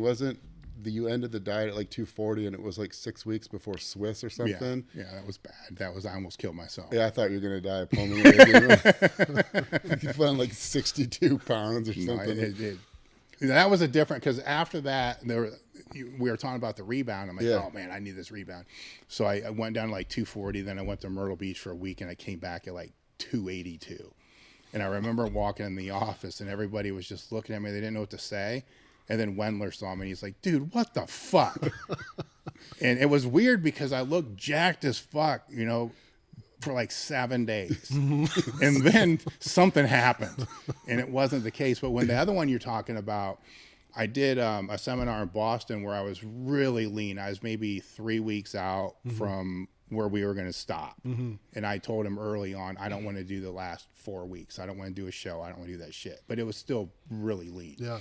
I find out later, probably lean enough to do a show. You could have done And so I'm doing the seminar there and I'm lean as fuck. So the next year I go back to do another one. I'm like, okay, this has to be. And I didn't have much notice. I'm like, look, I got 2 days. I want to just be bloated as fuck. And I'm not going to tell anybody what I did because they don't need to do it. I put on like 60 fucking pounds. It was fucking ridiculous. Well, I was sure he was going to die of flash pulmonary edema. Now that I know, because back then it's like, fuck it, I don't care. But now that I know what the real consequences is, and he told me, I'm like, fuck it, whatever. Not going to happen to me. I could have died. I mean, it was bad. I mean, as a coach, that was fun. Is there anything else that you guys want to talk about that I didn't bring up? I don't think so. I just want to thank you again, for everything. I mean, geez, at least 15 years now of this. It's been. I mean, there's 3 people that I really truly love in this industry, and you're 2 of them. So thank you, man. I appreciate that. You've been a great help for us. People love you when you come out for the podcast and come out for content, stuff like that. Yeah. So thank you guys for coming out. Thanks for having us. They can find you. I'm going to go to the link in the description, right? Which is first attachment. First attachment. I always want to say deployment for some reason, but first attachment. Yep. And you can find Justin on, you said something about TikTok. Like, what's going on with that? That's not you, right? Oh, no, that's you. Let's see. I'm not on TikTok. Well, we'll see. Did you post something? Oh, we're on TikTok. All right. Okay. So yeah, you are. We have First Attachment on TikTok. Troponin Nutrition. You have 858,000 views right now. I did not know that. That's great. Awesome. Bodybuilding is not that complicated. Yeah. And then you go on and explain it, but everyone loses their How many mind. comments are on there? Oh, 55,000 or something. That's awesome. You know what's the greatest about that? I have no fucking idea about it. That's awesome. So Owen's killing it, right? Those guys are killing it. Or is that Owen, Seth, Miana, whoever's doing it, they're killing it on that thing. So with your link to all your stuff will be in the description. Is there anywhere else you want me to send them to? You'll be able to buy them soon at troponinnutrition.com. We're trying to just link everything as much as possible. Yeah, we have our YouTube channel, just youtube.com/@firstattachment. And where's the podcast you were talking about? Is it on there? Yep. Okay. Yep. We're actually in the process of putting audio out right now, but that's all video. We'll have, on average, we'll have, 2 to 3 episodes a week, usually like one guest where we interview. We do vlogs like of clients, and then we always do 1D. We started doing 1D rants not too long, where you get to hear Justin rant about a topic that I'll feed him a few softballs and just have fun with it. So no, that's cool. I'm gonna have to check those out. I didn't know that. He's got a really interesting one that he's talking about why bodybuilders have female or have. Do we talk about hot ball theory? Female. Why bodybuilders? Okay, so why bodybuilders have daughters? So you got to tell both theories, both reasons. Yeah. So there's hot ball and cold ball? No. Well, so the men are less robust, genetically, I guess. And this is what again, 25 years ago in college, I learned this. There's about 125 male pregnancies for every 100 female pregnancies, but there's only about 115 male births for 100 female births because the male whatever zygote is less robust. They more miscarry, and then by reproductive age, they're equal because boys do stupid things that get themselves killed.